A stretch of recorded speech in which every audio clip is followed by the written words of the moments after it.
Netcasts you love. From people you trust. This is Twit.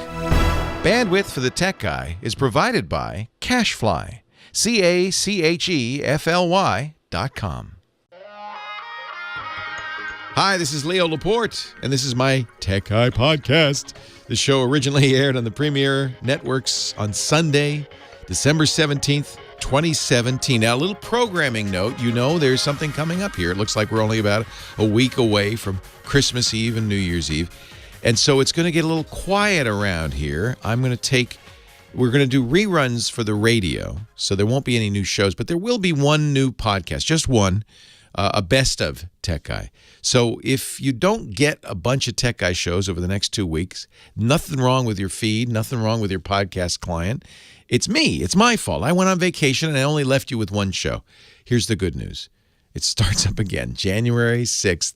There'll be a brand new Tech Guy. It'll be right here where you expect it on the feed. So that's why you're only going to get one show over the next 2 weeks. It's the holidays. Have a great holiday. Merry Christmas. Happy New Year. Happy Hanukkah. Happy Kwanzaa.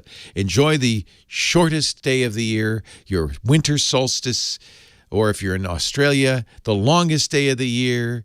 Do they call it their summer solstice? What do they call it? It is the summer solstice. Their summer solstice? Okay. Whatever. I don't know because what do they call it?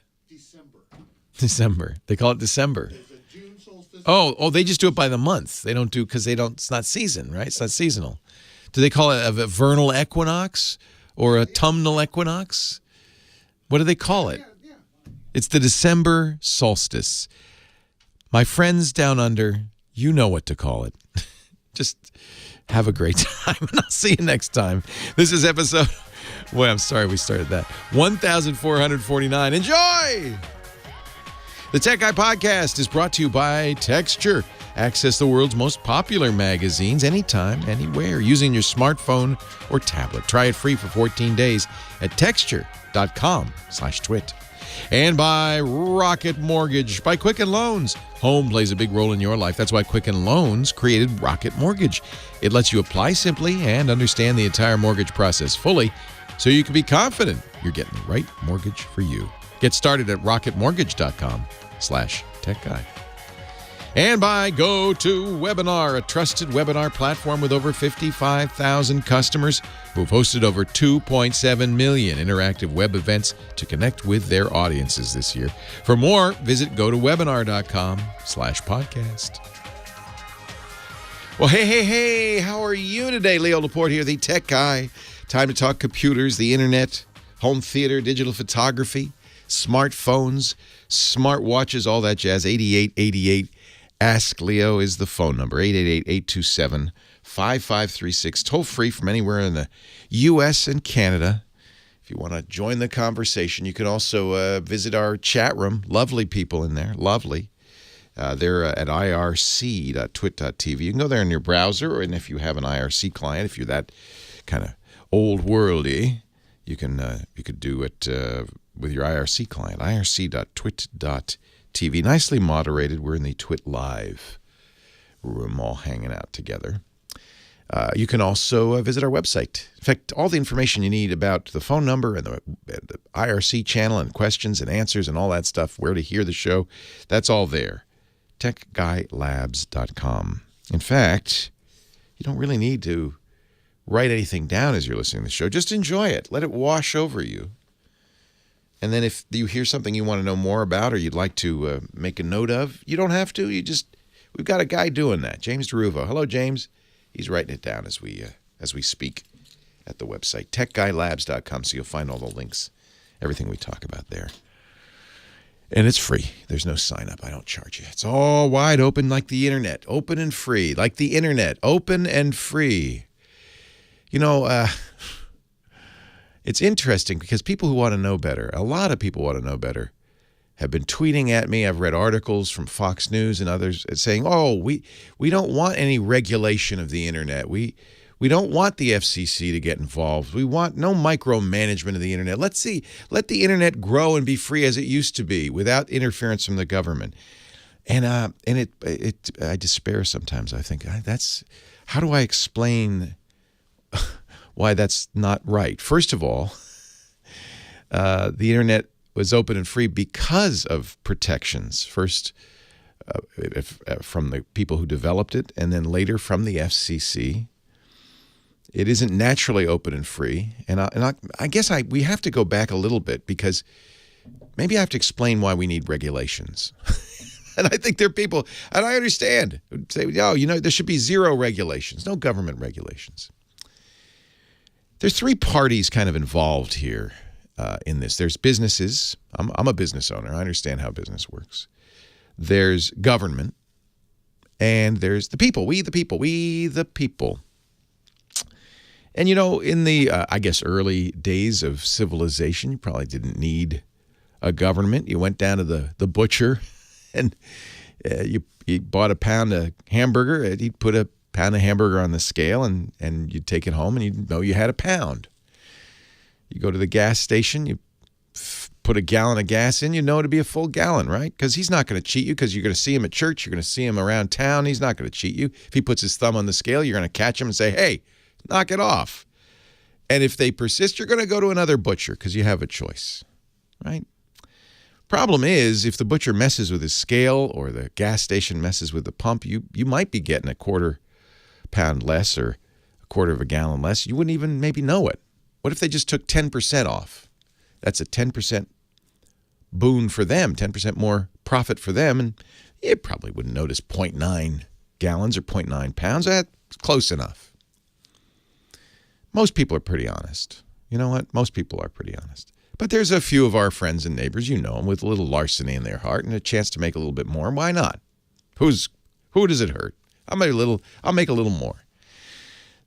Fortunately, I think in a small town, there's enough incentive that people stay pretty honest. They know each other. But as businesses get bigger and they deal with customers that aren't, in fact, in town, they're all over the world, there's less and less incentive, plus more and more pressure on businesses to make an extra buck. They hire CEOs and reward them, not because they're good, upstanding citizens and honest and never put their thumb on the scale. No, quite the contrary. A CEO is rewarded for how much profit they could put in the business. And that's how we want it. We want businesses to try to be successful. Investors want that. The board of directors wants that. The CEO wants it more than anyone. So businesses are going to try maybe to put 0.9 of a gallon in your tank. So how do we solve that? Well, we found people we trust to go out, Department of Weights and Measures, and go check that gas pump every once in a while and make sure it's doing a real gallon every time it says so. Or that scale. You've seen the seal on the scale at the butcher shop. Yeah, it's a pound is a pound. Keeps everybody honest.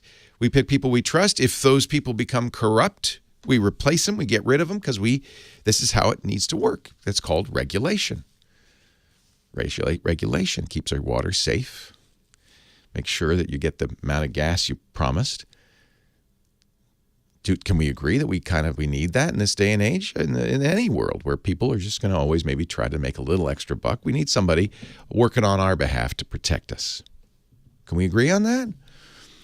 Well, when it comes to the internet, that's the Federal Communications Commission. We ask them, we depend on them to kind of keep the big internet service providers and the internet companies from putting their thumb on the scale.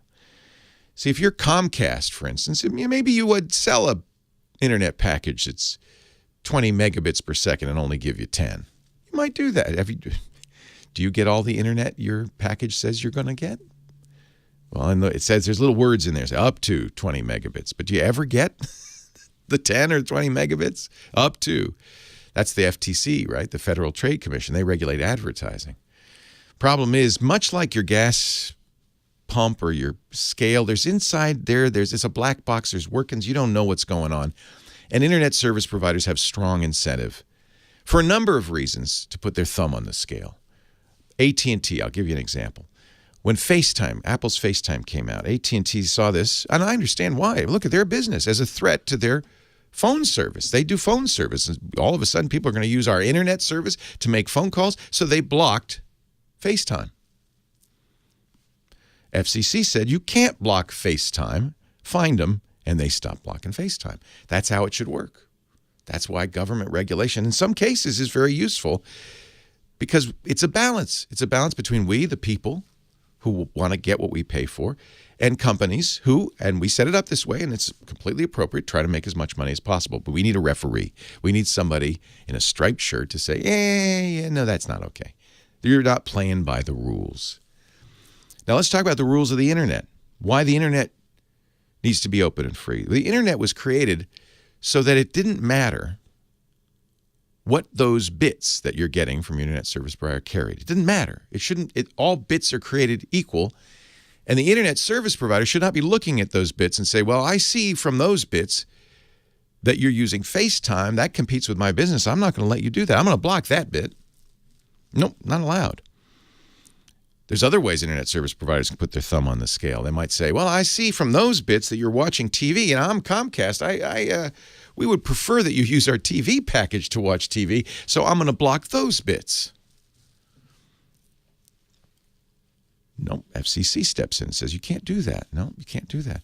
Maybe Comcast, actually AT&T said this, well, we don't like the idea that Google's getting a free ride. We want to charge Google a little toll road between Google and our customers so that we get a little more money from Google. Yeah, customers are paying us, but we can get a little more money, be a little more profitable. I can have a bigger bonus as a CEO if I just take a little money from Google too. Set up what we call a toll road between an information service and a customer. That's illegal also under net neutrality rules. That's what they prevent, that kind of thumb on the scale. Problem is, big business also has such strong incentive to do this. Sometimes they go to the regulators and say, you would be doing me a favor if you would allow me to put my thumb on the scale. I could make a little more. I could give you a little more. Everybody would be happy. Those consumers, those people, they won't know that. They'll be happy. Maybe they even buy a lot of ads to convince you you're happy. That's what just happened. There's a thumb on the scale. And this is not what we want. We, the people, have a right to say, we want some rules, we want some referees. That's net neutrality. Leo Laporte, the tech guy. Yeah. Then you get the well, this is a problem. The regulators become corrupt, right? So if the weights and measures guy is the brother-in-law of the butcher, he might go in that butcher shop and says, yeah, don't worry, Joe. I'm going to make that scale. We'll fix that. You and me. We don't have to tell. Nobody needs to know. What could it hurt? 10% more. Nobody will notice. So you got to watch these regulators. You got to keep an eye on them. And when the regulators come from the internet service providers, you got to keep an extra eye on them. When they're nominated and put in place by legislators who get big packs of money from the internet service provider, you kind of got to, then the referee maybe isn't working to keep it a fair system. That's why it's important, and we got to keep an eye on the regulators because they're doing a job we need them to do, which is to keep it fair. And it's really important for the future of this country that the internet be allowed to be free and open, that bits are bits, that there not be discrimination against bits, because you don't want Comcast, AT&T, and Verizon choosing winners and losers on the internet. You don't want them stopping companies that might be natural competitors like FaceTime or Skype or Netflix. You want them to be a utility, providing bits. And by the way, this doesn't have to do with their business model. If they want to, I think they should. I don't know why they don't. If they want to change their business model and charge by the bit, fine. Now, the other thing that's a little off kilter here is, if your butcher's cheating you and you catch him, well, you go to another butcher. The problem is most people can't go to another internet service provider. We don't have the choice in most places, and that's because the FCC put its thumb on the scale way back when the phone company and the cable company got a monopoly. You have only one cable company. You have only one phone company. That's the FCC said, that's okay, guys, because it's so, the cable company, the phone company said, you would be doing us a favor. It's very expensive putting in all those lines. If you want us to develop the phone system in this country or the cable system in this country, you really ought to give us a monopoly. And the FCC did it. They tried to put in rules. Your local government decides who the franchisee is, but there's one cable company. In almost every city in the country, there's only one phone company. And now that the cable companies and the phone companies are also your internet service provider, that we're seeing the problem. there's no competition. So even if you saw, I'm not getting 20 megabits, what are you going to do? Where are you going to go? Who are you going to complain to? The referees are owned by the cable companies.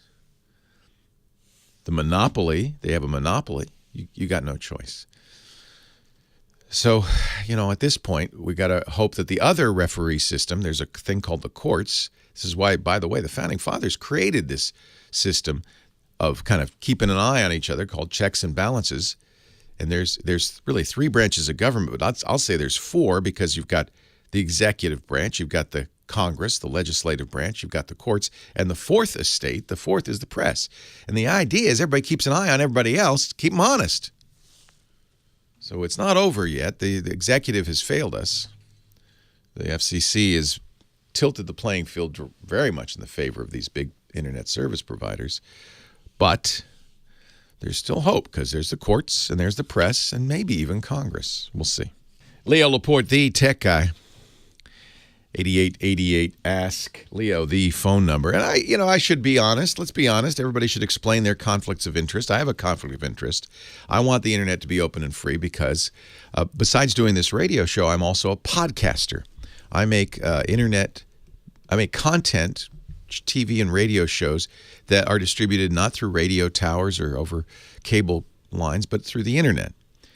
And I'm a little guy. I'm a small guy. I'm not YouTube. I'm not Netflix. But I want to be able to play in this space as a small company. I can't afford to pay an internet service provider for access to you. I have to hope that they're going to keep their lines open and free to all comers, and so that I can compete with Netflix. And frankly, I think we the people want that because that's how you get innovation. That's how you get the next Netflix and the next Google and the next Facebook. What AT&T and Comcast are worried about, it's also might be how you get the next AT&T or the next Comcast. They don't like that one bit. So I have a dog in this hunt. I want an open and free internet because that's how I do my business, and I would hope that you would hope to have the same thing too. Kim Schaffer is here. The open and free internet is bringing us phone calls. For now. Yeah. Well, we use, it's interesting because we don't use a phone system. No. We use a VoIP system to take our phone calls. And it interfaces with the public internet. And then if the internet has to have an interface to the actual phone system. And everybody agrees and does it right. But I don't want to get to the day where, remember the old time, you're probably too young, but the old days when you had an email, like you had an MCI email account or a CompuServe email account, you could only email people on that company's account. There was no interoperability. There's no interoperation. That was pre-internet. That's when you had private internet services or online services. They didn't talk to one another. The internet made it possible for you to email anyone, anywhere. The free, remember that? Free and open internet. I did miss that. My first email was an AOL, so. Yeah. Well, even AOL, in the early days, you could only email other AOL customers. Oh, okay. And there was a time, and I'm not sure exactly when it was, early 90s, mid-90s, when the internet came along and people like AOL and CompuServe and MCI Mail said, hey, we could use gateways to get out onto the public internet and make our email go everywhere. That was a transformation. People have forgotten that. Mm-hmm. But that's what net neutrality allows, and we need that. Anyway, I'm going to stop preaching, and I'm going to let you tell me who to talk to, because you've been getting all these great people on the line here. Yeah, Brian in Nashville has some photo editing questions or wants to know the best software in your opinion. Oh, one of my favorite topics. Yes. Thank you, Kim. And happy holidays. And happy to you. holidays. It's our last show of the year. Yeah, no, don't tell anybody that because next week we're going to do reruns and the week after, but that's a secret.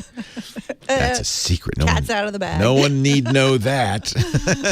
If you haven't heard it, it's new to you. Yep. Brian in Nashville. Thank you, Kim. Hi, Brian. Leo Laporte, the tech guy.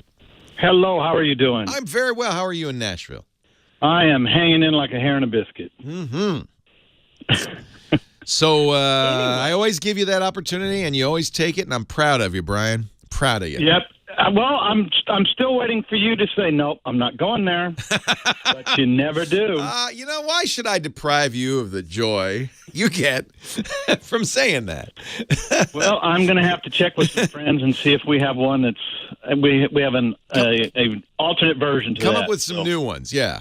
Call your friends in Texas. I hear they're very good at making that stuff up. Yes, they are. Anyway, here about 6 months ago, I got tired of all this internet stuff. I kind of said, you know what, I'll take a break from this, especially Facebook. Oh, yeah, Facebook I don't blame you. I just got so tired. This is another However, one. A corporation has really kind of run roughshod over us now. And well, you don't realize all the stuff they throw up in front of you does eventually influence you to a degree. Absolutely. Facebook even just admitted that this weekend. They put out a paper that said, yeah, if you just read Facebook, it'll make you depressed. Yeah. They admitted it. Well, anyway, I went all in. I mean, I got off Facebook. I dropped my Flickr. I mean, I just said, you know what, let's just take a break. I probably overdid it. I probably should have just did a little research and cleaned things up and just made things less. But I'm sympathetic. I am completely sympathetic. I understand. Anyway, I'm back into some photography, especially birds. And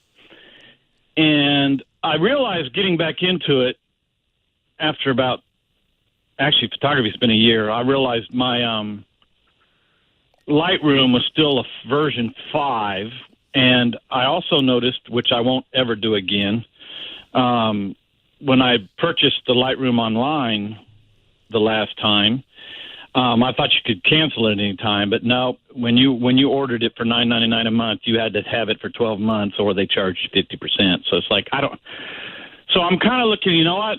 I love the Lightroom. I'm familiar with it. I was relatively good at it. It'd probably be the best thing to do. But you know what? Everybody's going to this model of payments per month. I know, and I think you're not alone. A lot of photographers are saying, "Wait a minute, we don't want a subscription service." It's gotten worse because Lightroom has moved people into even a different kind of Lightroom. The interface is changing, and they want you to store your photos online and, of course, pay them for that privilege. All of this is upsetting photographers. So they are doing what you're doing. Many of us are doing what you're doing, looking for a standalone, non-subscription alternative to Lightroom. And I'll say first and foremost, probably nothing better than Lightroom. They still offer Lightroom Classic, which is the old form of Lightroom, but you still have to pay a subscription fee. And I also think Lightroom really needed to be updated. It was getting it was getting really slow. So they kind of have us over a barrel. So let's look for something new. And there are now a lot of good choices out there. There's two parts to Lightroom that are important. There's the DAM part. That's what photographers call it. They're not swearing. It's Digital Asset Management, DAM. That's the idea that you import all your photos in there. You grade them. You eliminate the ones you don't want. It's a photo organization and searching tool, and that's very useful. That's a big part of it. Yeah, that's workflow. That's your standard workflow. Yeah. And then, of course, there's the photo editing part that lets you take a photo and make it look good and process it, crop it, do whatever you need to do to make that photo shine. So those are two different things. There are a number of companies coming along who are working on replacing Lightroom. The two that I'm thinking of don't yet have that damn part down, unfortunately. Are you Windows or Mac? Because there are different recommendations for different platforms. Oh, I'm all in on Mac. Okay. So there's a company called Serif. They've been around a long time. And Serif makes a really fabulous photo editor. But it doesn't yet have, and they promised that this year, next year, 2018, they will have a DAM part that goes along with their Affinity photo. So I would look. Serif's Affinity is a lot like, I would say a lot like Photoshop, more like Photoshop than Lightroom, but a very good program.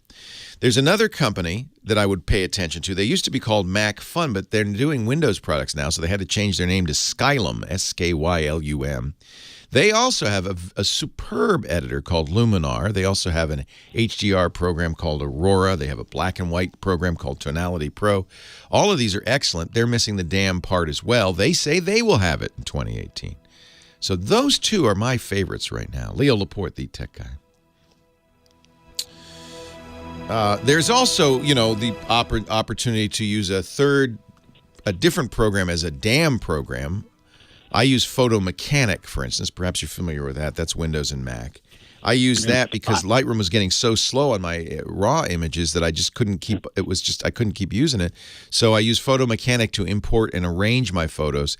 pick the ones I want to edit and then export them out to, well, Lightroom or Luminar or Affinity. Yeah, I have Luminar, and I've been trying it, but the one thing I don't like about it is the nice thing about Lightroom is you can pick an entire folder or a whole set of images, work on them one at a time, and then be done.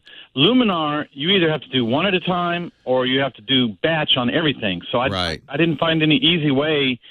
Well, that's an example. To the next. That's an example of not having a dam, because if they eventually got a dam, you would then say, okay, now I'm going to rate these photos. Now send this to the editor as a batch. And that's why Lightroom could do that, because it's got the organizational tool, and then you pick the ones you want to batch edit. But right now, Luminar is missing that tool, and I presume, I would expect that the DAM tool will do that. Photo Mechanic does do that. So what you do is I import all my, and this is what I end up using as a workflow until we get the digital asset management part for these other programs. I use Photo Mechanic to import everything, and then use, very similar to Lightroom, the scoring method. In fact, you can modify Photo Mechanic, so you just press 1, 2, 3, or 4, or 5 to grade a photo, and then you can filter it down to the best photos, the top number 5-star photos, for instance, and say export to Lightroom and edit them, or export to Luminar and batch edit them. So. But I agree with you. They have a way to go. They're not Lightroom yet. I mean, frankly, I've tried a lot of stuff. Nothing's Lightroom yet. There's Pixelmator Pro, which is very good, the new Pro version, but that's really more a Photoshop replacement. Although at I think $70, a very good Photoshop replacement. It has layers, it has channels. So I think that I think we're just waiting. I think there's a mad scramble. Both Skylum and Serif see this opportunity and say, we're gonna take over. This is our chance to beat Adobe. So I suspect on the Mac side, those are going to be the two to use. But again, you're right. Yeah, it's good. We got. I'm wondering if I bought Affinity Photo now for desktop. It looks like. I wonder if there's a. Have you used Affinity? I've never used Affinity. Again, the big thing is not so much batch processing. The issue I was having that I couldn't do, unless I'm missing something, and I even bought the $19 Luminar video that goes with it for training. It's not so much batch. It's with Lightroom, when I pick all the images I want to look at, I've already selected them and imported them, and now I'm looking at them one at a time and working on them. You can't do that with Luminar. Yeah. Batch just means you're applying one thing to all of them. No, I want to look at them one at a time. Yeah. Yeah, I know what I know exactly what you're saying. I don't like that. So if, for instance, can't do that. You shoot, you do a whole shoot where the white balance is off, you would want to be able to say, take this white balance and apply it to these 400 pictures from that shoot. I do that all the time in Lightroom. That's a very handy tool. I presume that's what you're talking about. Of course, pros now, Arl is telling me, and I agree with him, or Ari, I'm sorry, or her, that Capture One is that's a more pro product. It's also a more expensive product, and frankly, I find it very challenging to use. It's got a steep learning curve, but that was developed by Phase One for their high-end medium format cameras. But you can use it with other. Sony, for instance, gives you a free license for Capture One just with the Sony, and that's how I've used it. That might be another one to look at. It's really It's a pro product, but it's expensive. And I guess they have a trial. Yeah, they do have a free trial. So yeah, it doesn't look like Affinity has a trial. That's a problem. I guess they're so inexpensive, they figure, well, you should just buy it. Nope, free trial. Just found it. Oh, good. Hey, I got to run. Thank you. Thank you. I need to talk about texture. Texture, by the way, I don't have my iPad right in front of me, but let me tell you, this is what the iPad was made for. In fact, Apple, I think, made Texture one of their apps of the year last year, because what it does is it gives you access to more than 200 of the best magazines for a very, very low price, less than the cost of a couple of subscriptions. Go to texture.com/twit and take a look at all the magazines. If you like cooking, Bon Appetit and Real Simple. You like photography, Shutterbug, National Geographic. And oh, by the way, photography looks better on your iPad than it does on the printed page. They don't have to screen it. So you're going to get all the detail. You can zoom in on the pictures.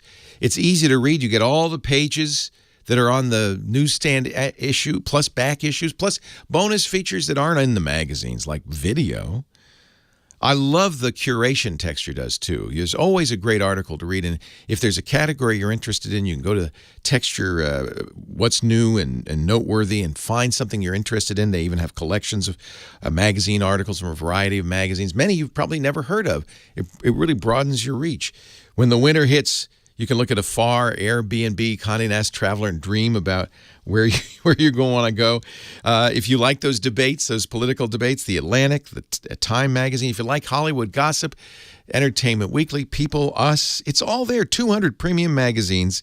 Now I'm going to tell you the price, because we have a special price. Just to start your free Texture trial, go to texture.com/twit. And if you decide to continue, we have a special 30% reduced price, $9.99 a month for 200 plus magazines. No more cluttered coffee tables. No more guilt. I always had a guilt because I have a stack of New Yorkers, and I feel like, well, I have to read the old ones before I can read the new one. It doesn't happen with Texture. Any article I'm interested in the New Yorker, I just go and I read it with I read the cartoons first. It's okay. Texture makes it okay. Texture.com/twit, $9.99 a month. That's over 30% off their listed price, but you can try it free right now. Also, by the way, great gift options. And as we get closer and closer to the holidays, if you forgot that 8th Hanukkah gift, or you got Christmas next week and you're worried, you can go to texture.com/twit right now, get a gift certificate, start the subscription as a holiday gift. I mean, they will love it. Texture.com/twit. We thank them so much for their support of the Tech Guy Podcast. It is a really interesting challenge and a really great opportunity for these image companies. The problem is that Adobe's been making Lightroom and Photoshop for 20 years, maybe 25. Didn't they just have their 25th anniversary of Photoshop? I think they did. And so it's really evolved with the input of professional photographers very nicely over the years. And it's this last step that professionals have went, I don't know if I want to take that next step, which is to trust all my photos to the Adobe cloud and to pay the subscription. And I can understand why they don't want to. The problem is that these competitors, and they see a huge opportunity from companies like Skylum and Serif, they don't have the 25 years of working with pros. They really both came from a more consumer-ended product. Ironically, I think Adobe is moving Lightroom more towards the consumer end. There's more money to be made. You'd rather sell 1 million copies of something at $49 or $99 than sell 100,000 or even 1,000 at $200 or $300. So I have a feeling that they're moving more towards the consumer too, which is too bad. The pros are still looking for something. The company that makes the Phase 1 camera makes a program called Capture One. I've had a hard time getting used to it, to be honest. It has a Mac and Windows version as well. You can try it for free, and if you have a Sony camera, at least the higher-end Sonys, you get a free license to use it only with your Sony. That's the way I guess I bought Capture One. There are a lot of every photographer has their own way of working, right? There are a lot of choices here. I don't know if there's yet a replacement, let's say, for Adobe Photoshop and Lightroom. There are definitely contenders, and they're working hard. And I think over time we're going to see better and better versions of these programs. But I agree. I agree with Brian. I don't think we're quite there yet. I'm right in the middle. I don't know what to do at this point, honestly. I really like Luminar, the Skylum product. I like Skylum's plugins. It's a tough thing though to abandon Photoshop. I've been struggling with it. I bet you a lot of professionals and serious amateurs. I'm not a professional. I'm a serious amateur. But I think a lot of serious amateurs are struggling with this as well. What do you use instead? I'm wondering if the open source community is going to come up with something. There are some choices out there in the open source community. They're quite good, but not yet maybe ready for prime time. 8888 Ask Leo. Back to the phones. Joe in Kankakee, Illinois. Leo Laporte, the tech guy. You know how I know how to pronounce Kankakee? I've been Hello, Leo. I've been riding on the city of New Orleans. Well, there you go. It's a train town, Kankakee. Yes. What a pleasure to talk to you. I remember watching you guys on Tech TV, and it is a pleasure when I commute to Chicago every day to listen to your podcast of all your shows. So thank it's you a pleasure. so much. Well, I purchased the Harman Kardon Invoke. Yes. Based on listening to you, you had an unboxing on your shows and talked about it, and Microsoft had a good price on it during the holidays. They dropped it in half. They cut it in half to $100. Yeah, I couldn't pass it up. I know. That makes it desirable. Yeah, what do you think? Well, it's very good. I like it, but I have a problem. Every time I want to stream from my phone, now I've paired my phone to the Invoke, but I can't figure out how to command. I don't know if it's a command or what it is to get it to play the streaming audio to the Invoke without having to repair it. Well, that doesn't sound right. So you give the command pair to phone and each time? Yes, and that's the only way I can get it to play. So I've paired it to my phone, and I can play music from my phone, which is what I want to do sometimes. And it can be used. In other words, use it as a Bluetooth speaker. And because it's made by Harman Kardon, a good speaker company, it actually is a very good speaker, especially for $100. You got probably the best deal out there, for $100. Yeah, I'm sure it's just a command or something, but I've looked on the help files. I can't really find what command I'm missing there that I need to do to tell it to play audio from my phone. Well, I'm sorry to say that after I unboxed it and showed it and played with it for a while, I unplugged it. I haven't used it since. So I have not become, as I should have, an Invoke expert. And now that it's $100, I think I probably should. I know with the Amazon Echo, you could tell it to search for phone or connect to phone. And then on the phone, you'll see the Echo and you just tap it and it's paired. Is that the same experience you're having with the Invoke? I haven't looked back at the phone to see if it's still paired. That's what I would do. I would do what Okay. you want to. So what you want to do is you want to put the Invoke or any Bluetooth speaker in a mode where it's aware of Bluetooth devices. You've already paired it with the phone, so there is an entry in your phone's Bluetooth listing that says Invoke. But ideally, this is a problem probably more with Bluetooth than anything else. Ideally, what you should be able to do is just go to your phone, open your Bluetooth settings, tap Invoke, and it would pair. But I'm betting, because I know this is true for Amazon's devices, that you have to tell the Invoke, hey, get ready, because I'm going to pair to you. So on Amazon's Echo, you say connect to phone, and it goes searching, and then you go into your phone and you tap that entry, and it goes, oh, there you are. It's not exactly repairing, but it's very close. And it's a pain in the butt, and I agree with you. It just should stay paired. But my sense is this is a limitation of Bluetooth, not of the Invoke. Okay, well, I'll give it a shot. Give that a shot. Hey, yeah. I appreciate your show. What a great network. What a great find to find you after a few years where I've missed you from the TV. And so I'm streaming you on Roku, Nice. watching your shows, and it's great to see you. Oh, I'm so thrilled, Joel. Thank you so much for those kind words. I appreciate it. Happy holidays. Thank you. You too now. Thank you. Yeah, I think Bluetooth is really a technology that is not quite easy to use yet. And there have been movements in the right direction. For instance, Bluetooth Low Energy, Bluetooth LE. And if you've ever used a Bluetooth LE device, this whole pairing thing goes away.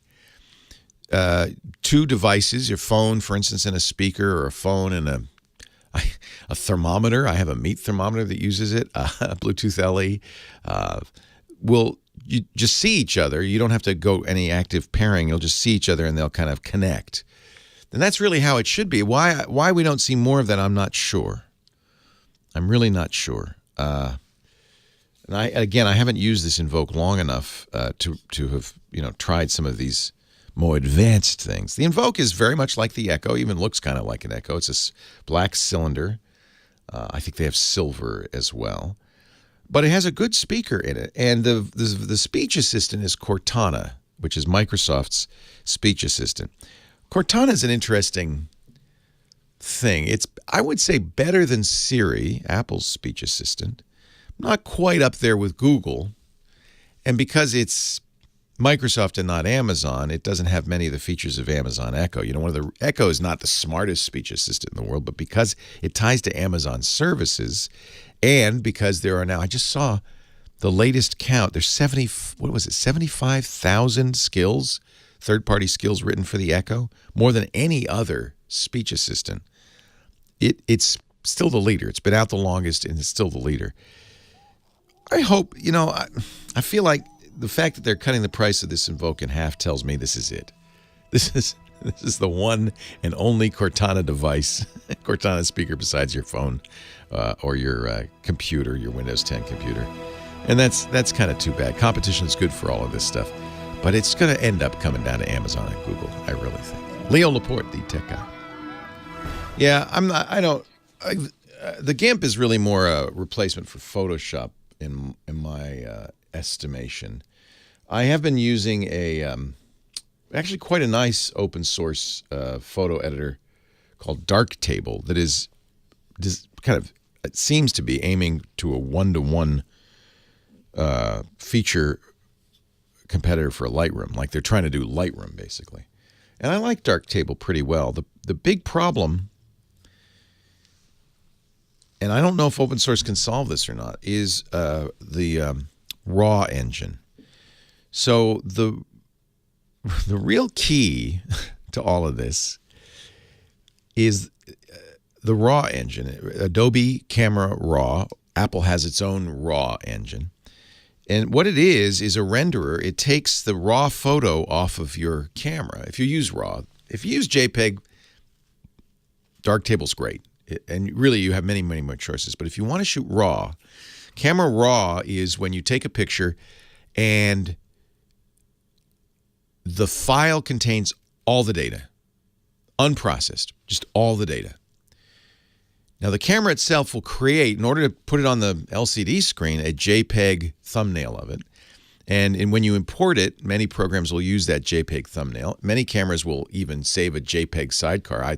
You might shoot RAW plus JPEG. But ultimately, for the best photo editing results, you're going to want to edit RAW. So what Adobe does and Apple does is they have a RAW renderer that takes the RAW file and effectively turns it into a JPEG, which you then edit and apply those edits to the RAW. The quality of the RAW renderer is a big deal for photographers. And so if you're using Apple Photos, you're using Apple's Camera Raw. If you're using Photoshop or Lightroom, using Adobe Camera Raw. I think most pros like Adobe Camera Raw and feel it does the best job of rendering the raw files. And you have to have a render. If you saw the raw data, it wouldn't even be in color. It would be weird. So you need it to be rendered. And of course, the camera companies provide photo apps. Canon and Nikon both do that. Sony, I can't remember if Sony has their own. Yeah, they do. And then they give you Capture One if you want to do it high end. And so Capture One has its own renderer. People who talk about renderers, have favorites. It's kind of like talking about film, like I really like Velvia when I'm shooting black and white, that kind of thing. So that's a whole separate area. And really, Lightroom is basically a bunch of scripts on top of Camera Raw. That's really what Lightroom is. They wrote a bunch of Lua scripts on top of Camera Raw. And it's one of the reasons it's gotten clunky and old and slow is because it hasn't evolved very well. So I just don't know. I'm not enough of a pro. This would be a good conversation to have about what camera raws are best and whether even more it is like film, like this camera raw, Capture One does the best with skin tones, that kind of thing. Plugging in the Invoke. So I think it's very analogous to that debate over film. And I'm not expert enough to have an opinion. I just use Adobe Camera Raw. I think Apple's fine. Leo Laporte, the tech guy. 8888 Ask Leo. That's the number. Give me a ring. We have some lines open. It's getting close to the holiday season. Oh, do you hear that? That's my Harman Kardon Invoke speaker waking up and smelling the coffee. Hello, Invoke. So I guess I could... Let's see. Oh, there's a Bluetooth button on the back. You know, it might be that if you, for our last caller, if you press the Bluetooth button, that puts it in pairing mode. Yeah, it does. And then you just look for the entry on your phone, and that's probably the process. And I have to say, that is kind of classic Bluetooth, right? You got to kind of go through these steps to get a speaker paired up. I'm betting that's what you do. Yeah, I see it's doing that Bluetooth thing on the top of it. It is one of the things the Invoke does that is less than useful is you can tap the top of it, and it will give you a random fact. Less than useful, I think. Line 3. Well, I'm sure you're going to hear it because at some point it's going to say hello and give me a random fact. Carl in Upland, California. Hi, Carl. Leo, how are you, sir? I am well. How are you? Doing pretty well. But I'm going to have cardiac arrest if you can't help me out. So okay. I'm getting the paddles out. What can I do? Okay. I have an older Toshiba PC that had been working in XP, and it was just wonderful. I held off downloading Windows 10 for quite a while, but you were pretty enthusiastic about it initially. So I downloaded the Windows 10, and it was a seamless download. Everything was perfect. Good. All my documents, I was able to transfer them over. The whole works. I have another PC that I downloaded Windows 10 onto, and I should say I made flash drive backups of all the information. Good man. When I want to transfer the information to this other PC that also has a newly downloaded Windows 10, it doesn't transfer. What happens? When I open up the files, the first 50 or 60 lines look almost like they're done in the Russian alphabet, literally. Okay. It looks like code. And then beneath that, I'll have the basic information I need. In this case, it's a telephone list. But all the languages run together, like 4 or 5 paragraphs. Yeah. Those are what we call they're not text files. They're binary files, not human readable. In other words. So what did you create? Not to interrupt you, but what I did, because I made 2 backup flash drives, I thought, well, maybe it's a formatting issue. So I reformatted one. Oh boy! Did the information on the first again, transfer it, and did the same problem. Yeah. So what did you create those files with initially? Windows. It was Windows. Contact Manager. Word. Probably they're in Word? Yeah, they're in Word. So, okay. So it's not that the file didn't come over. Again, it's from Microsoft Office in Microsoft 210. I continue to use the 210 because I don't need the. So you're trying to open a file that was created not as a text file, but created as a document file by Microsoft Word. It sounds like. Correct. Yeah, and you need to open it with Word on the other end, and it should render. When you say you're opening it, you're getting, instead of what you expect, the normal document file, you're getting all that garbage in there. Yes. It looks like so what's happening? You're right. It normally what happens is Word goes, oh yeah, this is my file and this is a format I understand, and I'm going to open it and I'm going to take that Cyrillic and use that to tell me what fonts I'm using and how big they are and what's bold and what's not. That's all formatting information. Sorry about that loud noise. That's the Invoke deciding to wake up. So. What we have to solve is, why is it that on this other computer, when it's looking at the file, it's not understanding that it's a normal Microsoft Word file? Is the file complete with the 3-letter extension, the .doc extension at the end of it? When I transfer it over, do you mean? Yeah, because the extension is what usually Word uses to see if it understands that file. Are they .doc files? Yeah, I've got it. Or docx? No. Let me take a look. It's the same version of Word on both. You're using 2010 on both, right? Yes, exactly the same version. Yep. You may have it hidden. The extensions often are hidden in the file explorers. You might have to turn on. Yeah, I've got the actual document open, and I don't see it anywhere here. Yeah. So for some reason, the Word on your new system is not understanding that file is its own document format, a docx format. So it's getting it is possible that the file's getting corrupted in the transfer, but I don't think so. I think it's. How are you copying it over to this flash drive? You're just dragging it over? Yes. Okay. Couple of things you might want to try is instead of dragging it over, use Word's built-in backup solution to back up that document folder, and then restore it in the new computer with the Windows built-in backup solution, and just see if that preserves. There's something getting corrupted in the transfers, some bit that's getting unsaid, or it thinks your new computer thinks it's a plain TXT file, and that's why it's rendering it that way. When instead it should say, no, this is a docx file. I understand how to display that. So my guess is in the copying process something's been changed. Not sure exactly what. So try using, there's if you hit the Windows key, what version of Windows are you using on the old system? Is it XP? Did you say? Well, it was no. I upgraded that one to Windows 10. Okay, so you're copying from Windows 10 to Windows 10. Exactly. Okay, good. So that's good. So Windows 10, when you hit the Windows key and type the word backup, you're going to get their Windows backup solution. Try using that to back up the folder where your documents are. You might even just do one test folder and then copy that backup file over. Instead of all the individual files, copy that backup file over to the USB drive, move it over to the new computer, restore it.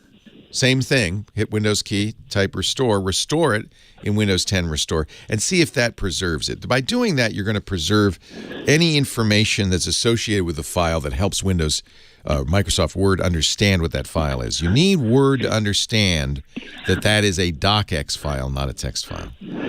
Okay, and I should do that on the laptop that I'm actually going to create the flash drive backup on, correct? Yeah, I mean, you've got two machines, both Windows 10. You want to copy the Word files from one machine to the other, correct? Yes. Yes. On machine 1, the old machine, use Windows Backup to back up the folder containing all your documents files. Okay. Does that make sense? Yes. Windows comes with a backup program to do that. That will create a single file, a Windows backup file, and that's the file you put on the flash drive. Unplug it from the original machine, plug it into the new machine, and the only problem with doing that is you have to now use Windows Backup to restore it as a folder that contains docx files.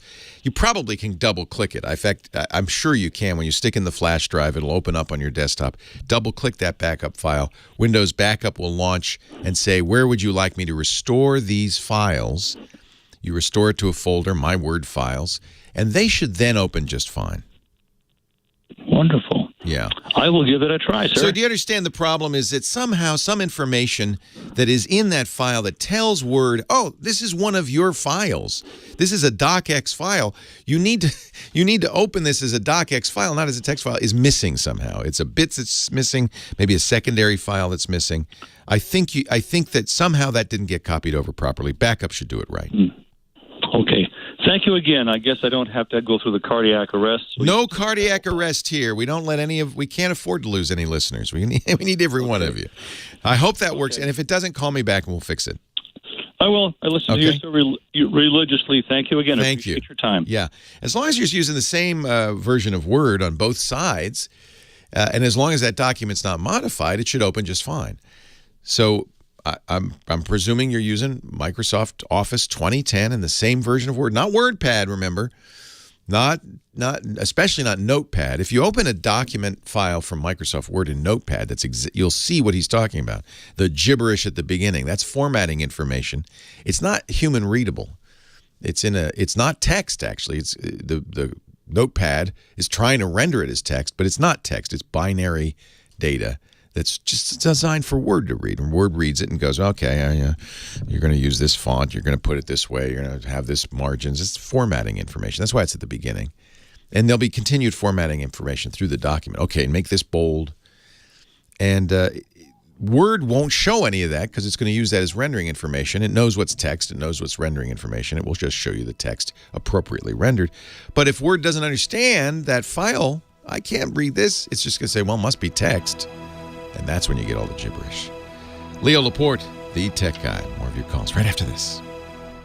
Our show today brought to you by those folks at Rocket Mortgage, Quicken Loans. I love Quicken Loans. In fact, I was talking to somebody yesterday. A fan was in the studio. He said, I'd heard your ads and I decided to try Rocket Mortgage. They were great. I got a better loan at a better rate than I would have gotten from the big bank. In fact, he tried several lenders. And that I encourage you to do that. Compare the rates. It was easier. I couldn't believe how easy it was. So first of all, Quicken Loans. Let's just talk about them. They're the lender, second biggest lender in the country, but also I think the smartest, the most savvy, the most technological, the most forward-thinking, the most customer-centric. They really are a great lender. They're revitalizing downtown Detroit. I mean, they're just turning it around down there. Really great up there, I guess it is. Really great company. And they realized that the loan approval process really was kind of stuck in the 19th century. You know, you go somewhere, you go to a bank and you say, please, can I have a loan? And, well, how much money do you have for a down payment? Well, what rate, I'll find a rate for you and do the calculation. Wouldn't it be nice if you could just do that online? Yes, you can. Quicken Loans created Rocket Mortgage just for that reason alone. RocketMortgage.com/tech guy if you want to check it out. You go there. You could do it on your phone. I mean, anywhere there's a browser, but even your phone, and the reason you can do it on your phone is there's just a couple of questions you answer. You say, yeah, I want a loan. You give it some information, your birth date, your address, that kind of stuff. They do the credit check for you. They have partnerships with all the banks and everything. So you do not have to go to your bank and say, I need my statements from the last 5 years. You don't have to get your pay stubs or anything. They get it all. With your permission, of course, they get it all. They crunch the numbers. I mean, here, like 30 seconds have gone by. Within a few minutes, based on income, assets, and credits, they're going to say, okay, here's the loans that you qualify for. What's your down payment? What interest rate are you looking for? What term? Boom. Bada bing, bada boom. A couple of minutes later, you are approved for a home loan. That is such a revolution. And if you've never bought a home before, you don't know. But if you have, you do know how much better that is. If this is your first home or your 10th, this is the way to go. And by the way, a lot of people are refinancing. Actually, this guy we were talking to yesterday did a refi. You can do a refi too. The interest rates are going up. They already have gone up a little bit at the Fed. The Fed has said we're going to raise them 3 more times this year. It is time to go to rocketmortgage.com/tech guy. Lock in those low interest rates. At least sign up for the account and find out, right? No obligation. rocketmortgage.com/tech guy. Equal housing lender, licensed in all 50 states. NMLSconsumeraccess.org, number 3030. That's rocketmortgage.com/tech guy from Quicken Loans. Apply simply, understand fully, and mortgage confidently. They really do it right. And as a geek, I appreciate it. I don't want to go to a bank. I want to do it on my phone. rocketmortgage.com/tech guy. We thank them so much for their support of the Tech Guy podcast. WordPad shouldn't have problems, although, but Windows 10, it's going to be compatible with DocX. I'm not sure what's going on there. But love the holidays, a great time of year. DocX is a tough format. I think it is the default format for Word 2010.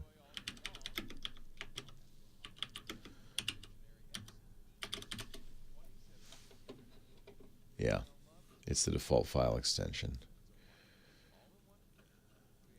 So I remember DocX was a mess, and I'm trying to remember. It might even have had a secondary file associated with it. It was basically XML, right, or something.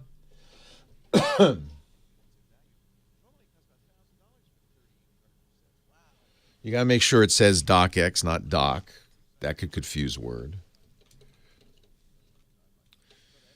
And I'm going to give you, let me put this in the show notes. Here's a website called Word Tips. And James, you can put that in the show notes. This is kind of what to do if you run up against a corrupted Word document or, something weird's going on with the Word file. This has a lot of additional information that might be helpful to him. I'm just going to assume that however he was copying it over, it wasn't copying properly.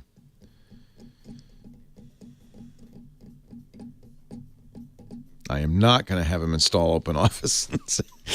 He's got Word. He's got Office 2010. I don't think that's the problem.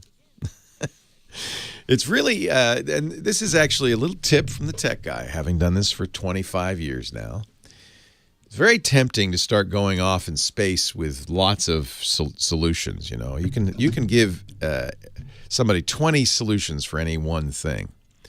And often I do overdo it. Ideally, you would give them one simple thing that would work and not include all the alternatives. I know as a chat room, often the chat room, you know, your job is to come up with all the possible alternatives. But, you know, yeah, use Edlin. Install Linux and use LibreOffice. And yeah, I mean, those are all not wrong, but they're not really gonna. I'm trying to give him one thing that will fix it, and really I have to read between the lines, right? That's part of the job, is kind of figuring out, well, what's he not telling me? What's he doing that he's not telling me?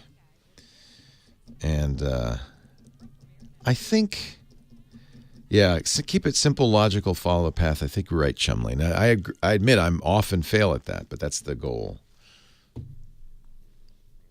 Maple Syrup Day. It takes 40 gallons of sap to make 1 gallon of maple syrup.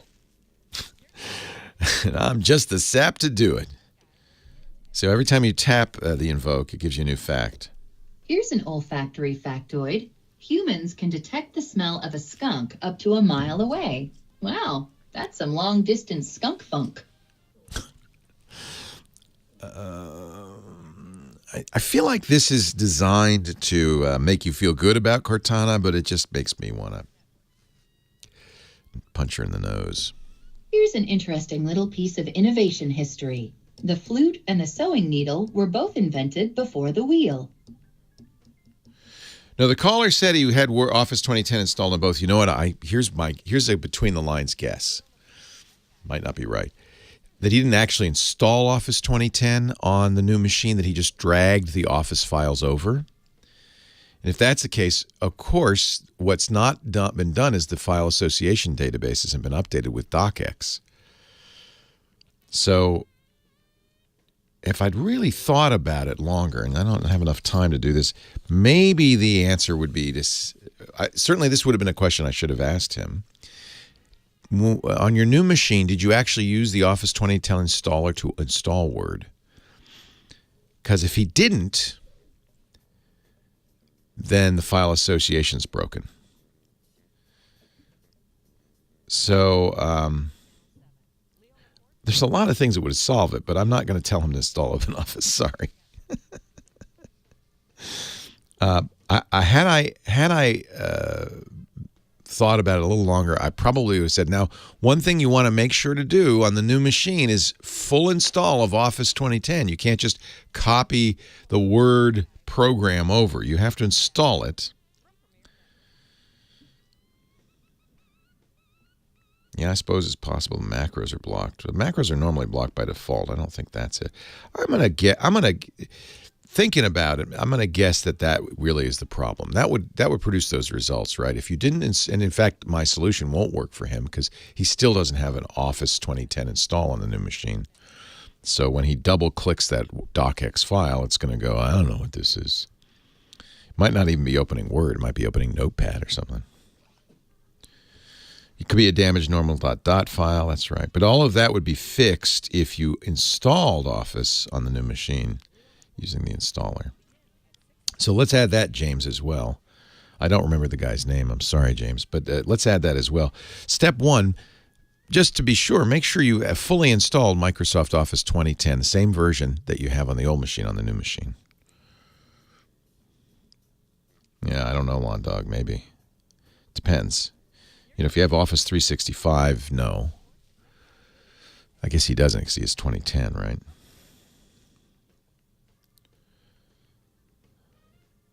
Yeah, and it could be damaged files, but if they're just being, and so that was what I was presuming, somehow the files were damaged, and Windows Backup would prevent that.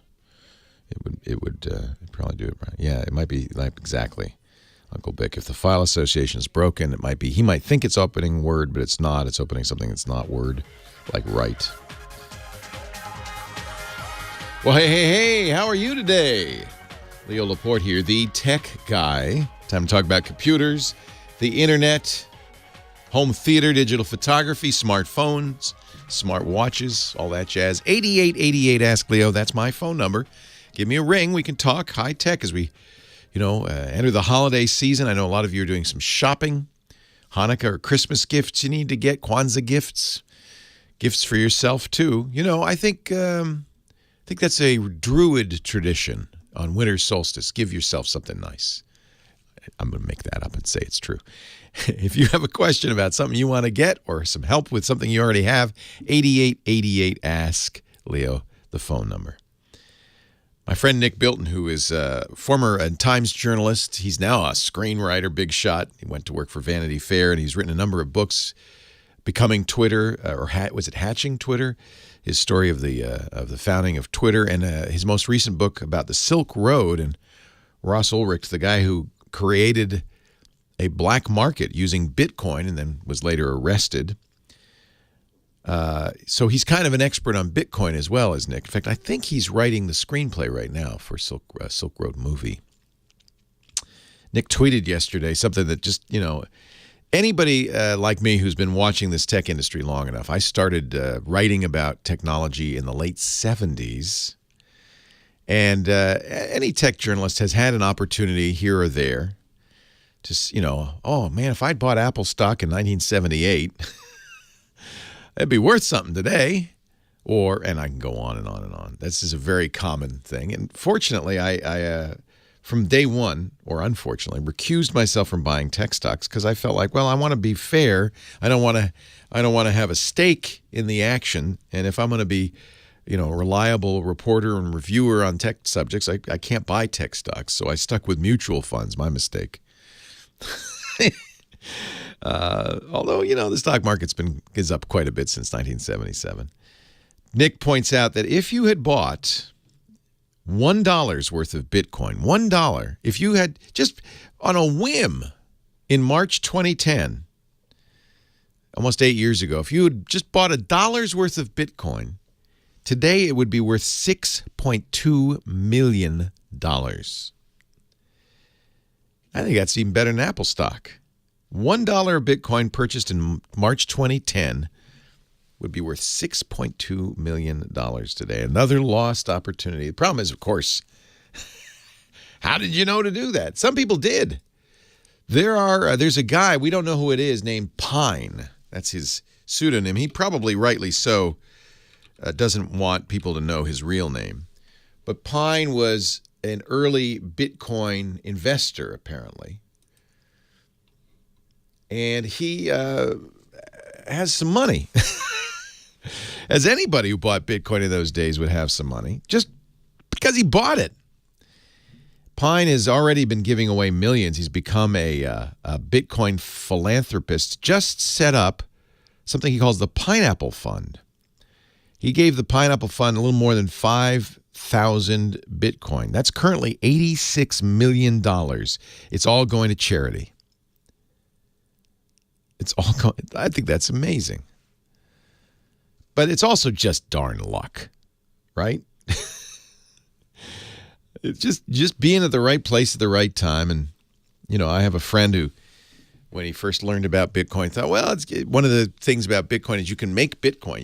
You mine it, but I'm going to put the mine in quotes because you don't need a pickaxe and a light in your helmet to go down in the mines. You just set up a computer to solve some mathematical problems running the software Bitcoin provides, and it spits out coins. Now, it's really hard to do it these days. Bitcoin's set up to make it harder and harder and harder.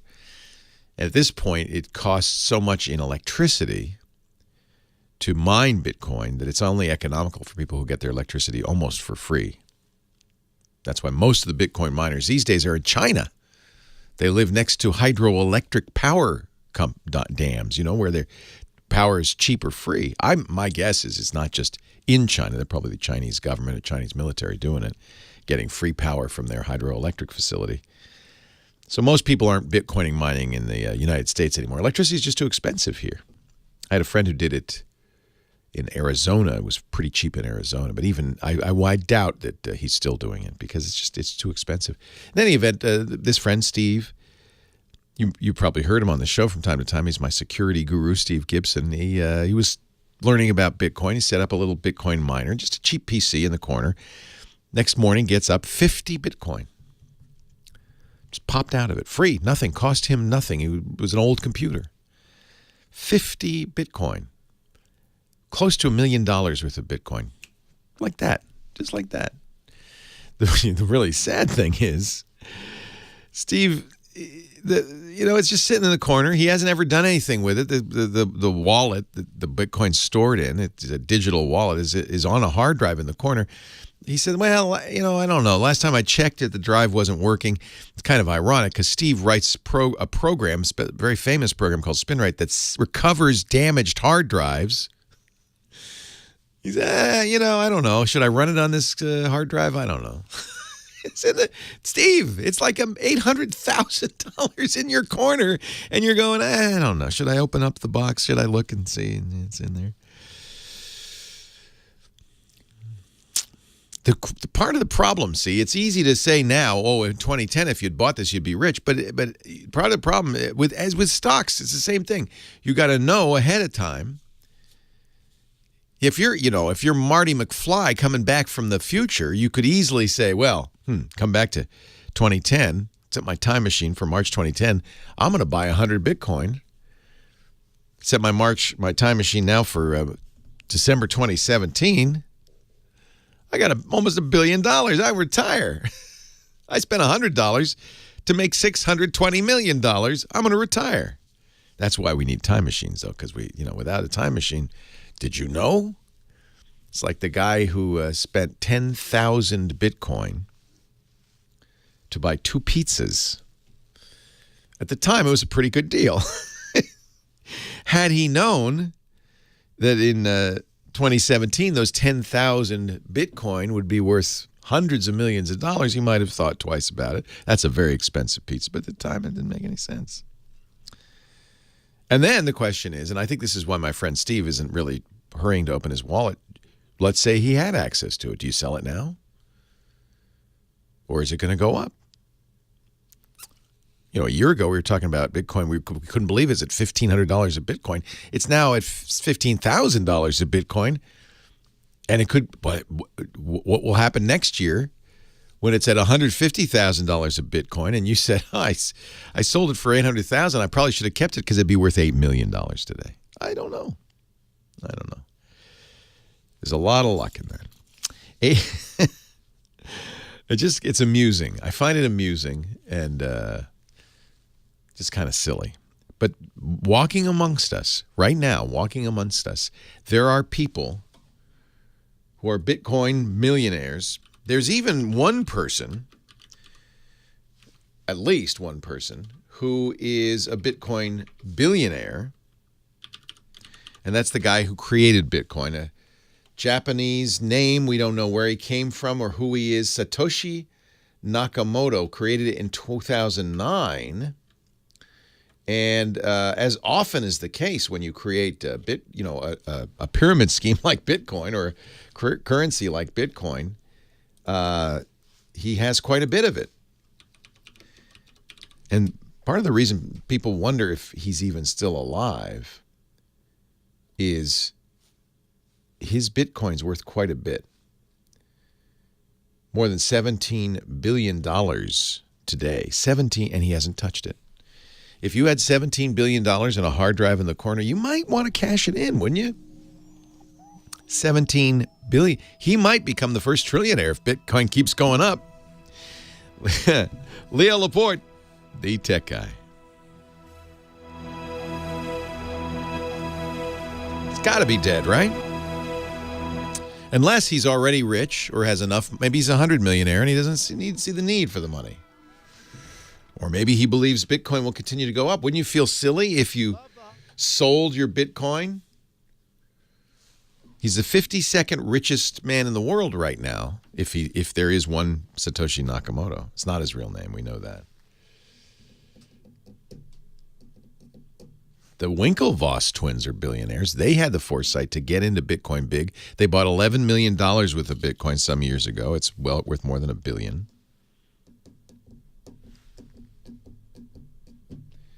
Nakamoto has 1 million Bitcoin, roughly. 1 million Bitcoin. And we know, and this is the interesting thing, and this is kind of the nature of Bitcoin, we know which are his because they're the earliest Bitcoin. They're at the beginning of the blockchain. And so people are watching. If there's ever if transaction happens to those coin, we will know. Everybody, if Nakamoto sold one coin, it's one of the reasons when people claim they're Satoshi Nakamoto, as somebody did a year ago, there's a simple proof. No problem. Just move 1 Bitcoin or a quarter of a Bitcoin or 1,000th of a Bitcoin. Just move one of the Satoshi Bitcoins, one of the first blockchain transactions. Just move one of those. If he does that, it's conclusive proof he's Nakamoto. He never did it. Move a Satoshi. You don't have to move much. And you don't even have to sell it. Just move it. So Lou MM asked a question, well, how do you convert it to dollars? That's what the exchanges like Coinbase are for. And really the way they do it is they find a buyer. And that's why there are plenty of people who think, if I had Bitcoin today worth, $17,000, I would sell it. Because it almost hit 20,000 last night. It's 1950. It's 1950 again? Holy cow, I got to find the password. Yeah, but you can look at the So Steve's getting closer to $1 million. Yeah, let me go to CoinMarketCap. I was hoping I'd get up. 19,354. It got to 19,899 last night. Wow.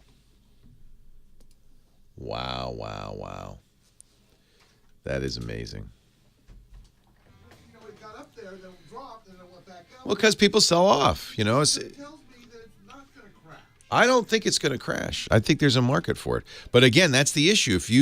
If people stop buying it, if people lose faith and say, yeah.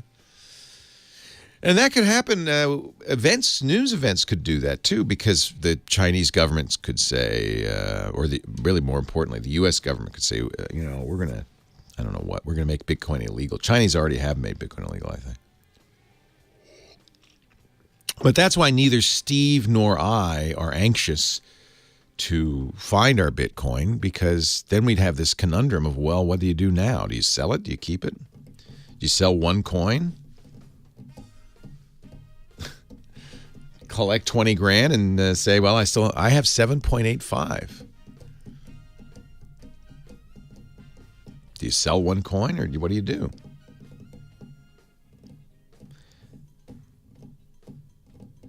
I don't know if Steve password protected his Bitcoin or not. You don't have to password protect a wallet. Plus the forks. You got cash and gold. Yeah. And diamond.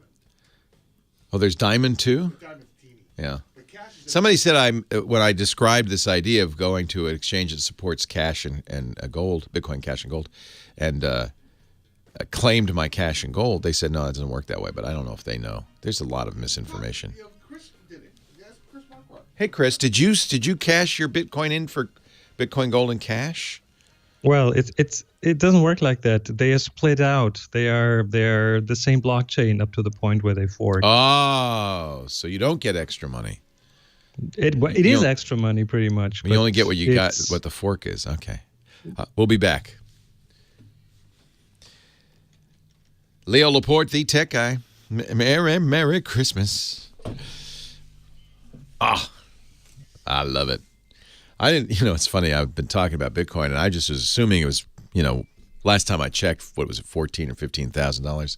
It hit $20,000 again last night. Oh, yeah. It's best not to think about it.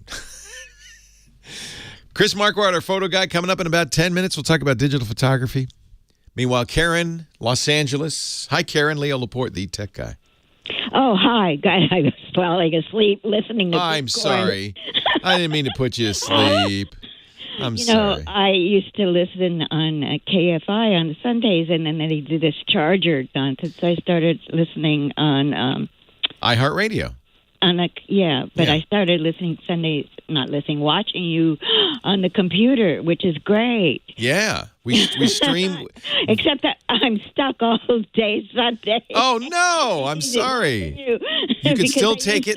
You can still listen in the car. You don't have to watch. No car, just at home doing other stuff. Okay, you can walk around. You can put it. We have audio and video, and KFI would be at great pains for me to tell you, and I will. That football season's not going to last forever, but when football season's over, we'll be back on.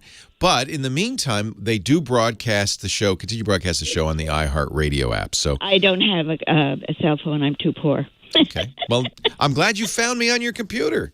But I happened to notice because I was watching the This Week in Tech after the show. Yes. And that you're using the Microsoft Studio service. Okay. You want to get poor, buy that real quick. That'll get $3,000 for that computer. I know, because I researched it. Are you an artist? Yes, I called you before using another name. Oh, I know who you are. Okay, yeah. we can go anonymous. That's okay. But I know who you are now. Actually, the Annie was not an anonymous name. It's a title for a Tibetan Buddhist nun. Oh, that's neat. I didn't know. See, I didn't pick that up. Being anonymous, but no one would know that. But anyway, I'm poor and I'm old. But I'm using a Windows 7. But in a couple of months, I'm going to have to get upgrade somehow. And I saw you're using the Studio Surface, and I wanted to know which model you were using. So Microsoft has four different kinds of Surfaces. They have a Surface tablet they call the Surface Pro. It's very confusing because they're all Surfaces.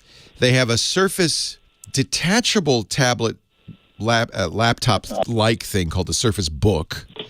They have the Surface Laptop, which is not detachable. It's like a traditional laptop, and that's kind of a weird one because it has a Alcantara. It has a fabric on the keyboard, which is weird.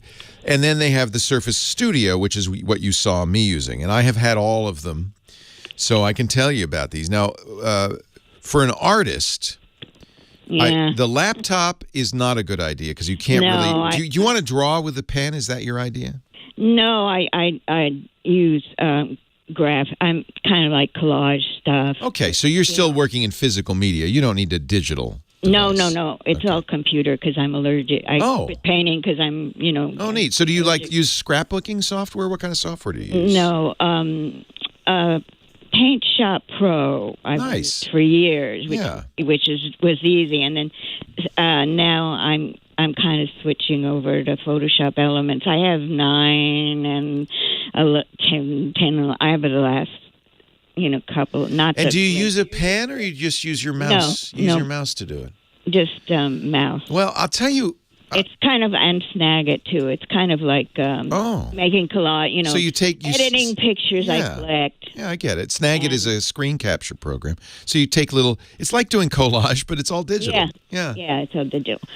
So the thing is, the Surface Pro, I wondered what model you were using. So the one I'm using is Surface Studio. Right. That's like an all-in-one. It looks like an iMac, it has a base and a single screen.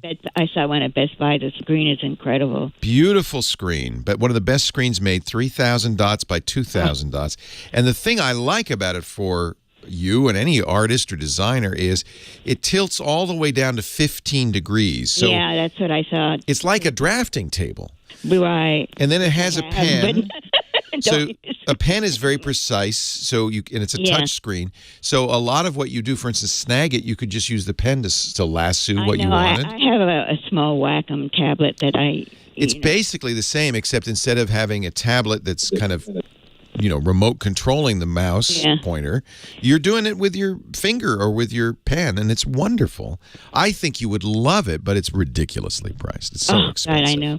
But which model are you using on the tech? I'm using the base Surface Studio. So the least expensive one is $3,000. I know. I'm not going to recommend it because it's overpriced because the i5 is fine, but they don't put very fast drives in it. We ended up taking it apart and putting faster drives in it because they use such slow drives. And I read your review about it on, Oh, you're all up on this. That's good. Oh, Thank well, you, I Karen. mean, I'm going to have to do it in a couple of months. Well, for you, maybe you don't spend as much money and you get something a little smaller like the Surface Pro, which is basically a tablet that you could hold. It's a little smaller, Well, but I need a big screen. You need the That's, big screen? I'm looking at on your 23-inch screen, and I have Well, you don't have a choice with the Surface Studio. It's the screen it comes with, which Yeah, I know is it's 30 inches. I know it's beautiful, but what I wanted to ask you, because If I had my Bitcoin, I would just buy it for you, Karen. Now I've got to unlock that wallet that's sitting there, and because you deserve this. This is beautiful.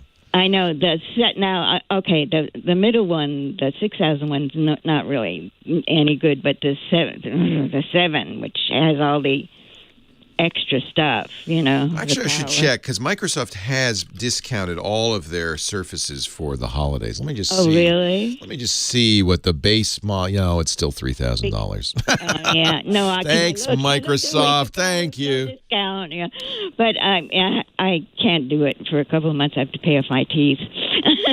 Teeth are far more important than a computer. But I wanted to know, the 7 now. No, don't get the i7. Get the base model. Get the 5. Get the basic 3. There's no reason to spend because it has $500 more. And, you're not going to use that power. You don't need it. Okay, so that's what I wanted to find out. Save your pennies, Karen. And but if you can afford this $3,000 one, I think you would adore it. Oh, it would go on my Best Buy credit card, and I would be paying it off. Yeah. I'm trying to think if there's other companies that make similar products for less. That's what I was going to ask I think Lenovo has a Surface Studio-like. Except that, the thing is a screen. I'm 74, and my eyes are... Karen, what you're getting for the $3,000 is actually worth it. It is that expensive of a screen. You also want the pen to be responsive, and nobody does that better than Microsoft. Okay, so, all right, so it's a 5. Now, I have another question to ask you. Hang on, Karen, hang on. I got to take a break, but I will get to your question. We'll just do it during the break because Chris Marquardt, our photo guy, is coming up in just a little bit. Leo Laporte, the tech guy. I'll take more of your calls, too. 8888 Ask Leo. Hold on, Karen. All right. Sorry about that. I just had to take that break, Karen. Okay. I love you. You're great. I just think you're wonderful. Can we see any of your work? Do you put it online or anything? No, I don't. You just do it for yourself. My daughter is becoming more and more of an artist, and I tell her, I say, Abby, just don't show anybody, don't tell anybody about it. Just do it because you love it and do it for yourself. Right? Well, I was, I got my degrees in art and whatnot, and I couldn't handle the pro part where you have to kiss up to. It's political. It's so the Virgin. Both my sister has an MFA in painting from Columbia. My mom's an artist. Oh yeah, and right. it's political. It's so political. I was involved in the art scene in Los Angeles when I was younger, and I'm actually in a book about Los Angeles art in the neat. 50s or something, but I couldn't deal with the politics, and it almost destroyed my That's what I tell creativity. Abby. So I became a nun. Be a private art. Were you a Buddhist nun? Were you a Buddhist nun? Yeah, I'm ordained in the Chinese and Tibetan tradition. That's so cool. I'm revealing this to you. This is my secret. Okay, well, you're still on the stream. I know you probably know that, so don't. You're not revealing it to the world on the radio show. Thank goodness. There's still a few people. No, I know. You have a Catholic priest, so you might as well. I am a Buddhist. I love the Buddhist faith. Are you kidding? I would be a Tibetan Buddhist in a heartbeat. And you know who's online with us right now is another guy who probably feels the same way because he keeps going up to the mountains up there, Chris Marquardt, right, Chris? Yeah, I know. My main teacher is from Bhutan. Oh, I want to just move to Bhutan. Him. Dantan Toku, his name, but Do you know who that is, Chris? No, where in Bhutan does he live? Black Mountains. He's very famous. Okay. He's Okay. he's a very Karen, I'm going to come down and visit you. I want to see your art. I bet it's gorgeous. Do you do mandala-like art? No, it's just my own. But it's meditative for you. It's actually, I told you flat painting, nothing, no 3D, but no, not my. I'm not. It's my own stuff. Yeah, it should be, right? It's personal. So I was going to ask you real Lenovo quick. does make something they call the Idea Center, which is a lot less expensive, but I don't think it's as good. And I don't think it tilts back to that 15 degrees. And I think I'll get in a couple of months, get the 5 and put it on my Best Buy credit card. I think you would be so happy. Oh, the screen is incredible. But I was going to ask you real quick. I tried to find, you mentioned a cable place that was cheap online. Yeah, monoprice.com. Okay, because I couldn't find it on your site. I looked for it. Oh, I'm sorry. We'll make sure that's in the show notes for today. I need to get some, if they have them, Firewire cables for my old... They do. MONO price. Think of a single price. MONO. Monoprice.com. Okay, great. Oh, thanks so much. Karen, bless you. You are a blessing. Thank you for being here. And from now on, when I'm talking to the cameras, I'll think of you on the other side. Okay. All right, thank you. Karen. I'll listen to Chris Marquardt. I always do. It's interesting to see these people that I've heard on the radio for years. Oh, I'm so glad you found us. I'm glad there's football. Yeah. I'm glad the Chargers, not only did they move from San Diego, they moved Karen to the stream. I'm starting to listen to you on the computer. Thank you so much, Karen. Thank you so much. All right, take care. You too. Bye-bye. Oh, she is so sweet. I want to just send her a Surface Studio. I really do. Well, recover your Bitcoins. I just need those Bitcoins. Our show today, our Tech Eye podcast, brought to you today by GoToWebinar. Love GoToWebinar. I'm glad actually to see them back. We haven't had ads for them in a while. I've used them. I've been using them for ages, given webinars on there. So what is a webinar? It's an online seminar on the web, kind of. But the idea is you can present from your computer with your camera. You can show your screen. You can see yourself. And you can present live to virtually unlimited audience. And that live webinar can be recorded and then presented after the fact on demand to even more people. You can make those on-demand webinars every bit as interactive. They have all sorts of nice features. For instance, the poll. You can have up to 20 polls per webinar. Each poll can have 20 questions. You can set them up ahead of time so you can, if you're a teacher, you could have a quiz at the end or pop quizzes in the middle. But if you're also, maybe you're doing a sales presentation, you want to see how engaged your audience is. Do they like what they're seeing? You can do polls on the fly, Well, do you understand what I'm talking about? That kind of thing. I think polls are great because it really makes for the attendee, it makes it more interesting. And it's great for you as a presenter because we use polls a lot because you can see what's going on with your attendees. You can understand what they're understanding. It's very easy to use GoToWebinar to set up a webinar. You can do it right from your phone, iOS or Android.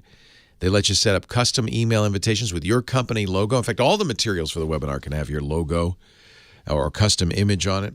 You could do confirmations, email invitations, reminders. There's automated email templates too, so you don't even have to think about it. A week before, 5 days before, 2 days before, remind people, that kind of thing. I really think this is a great platform. Up to 6 presenters too, so you can have a team. You could do a panel.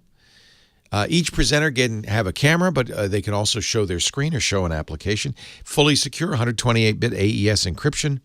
And by the way, people love GoToWebinar. It's #1 in customer satisfaction.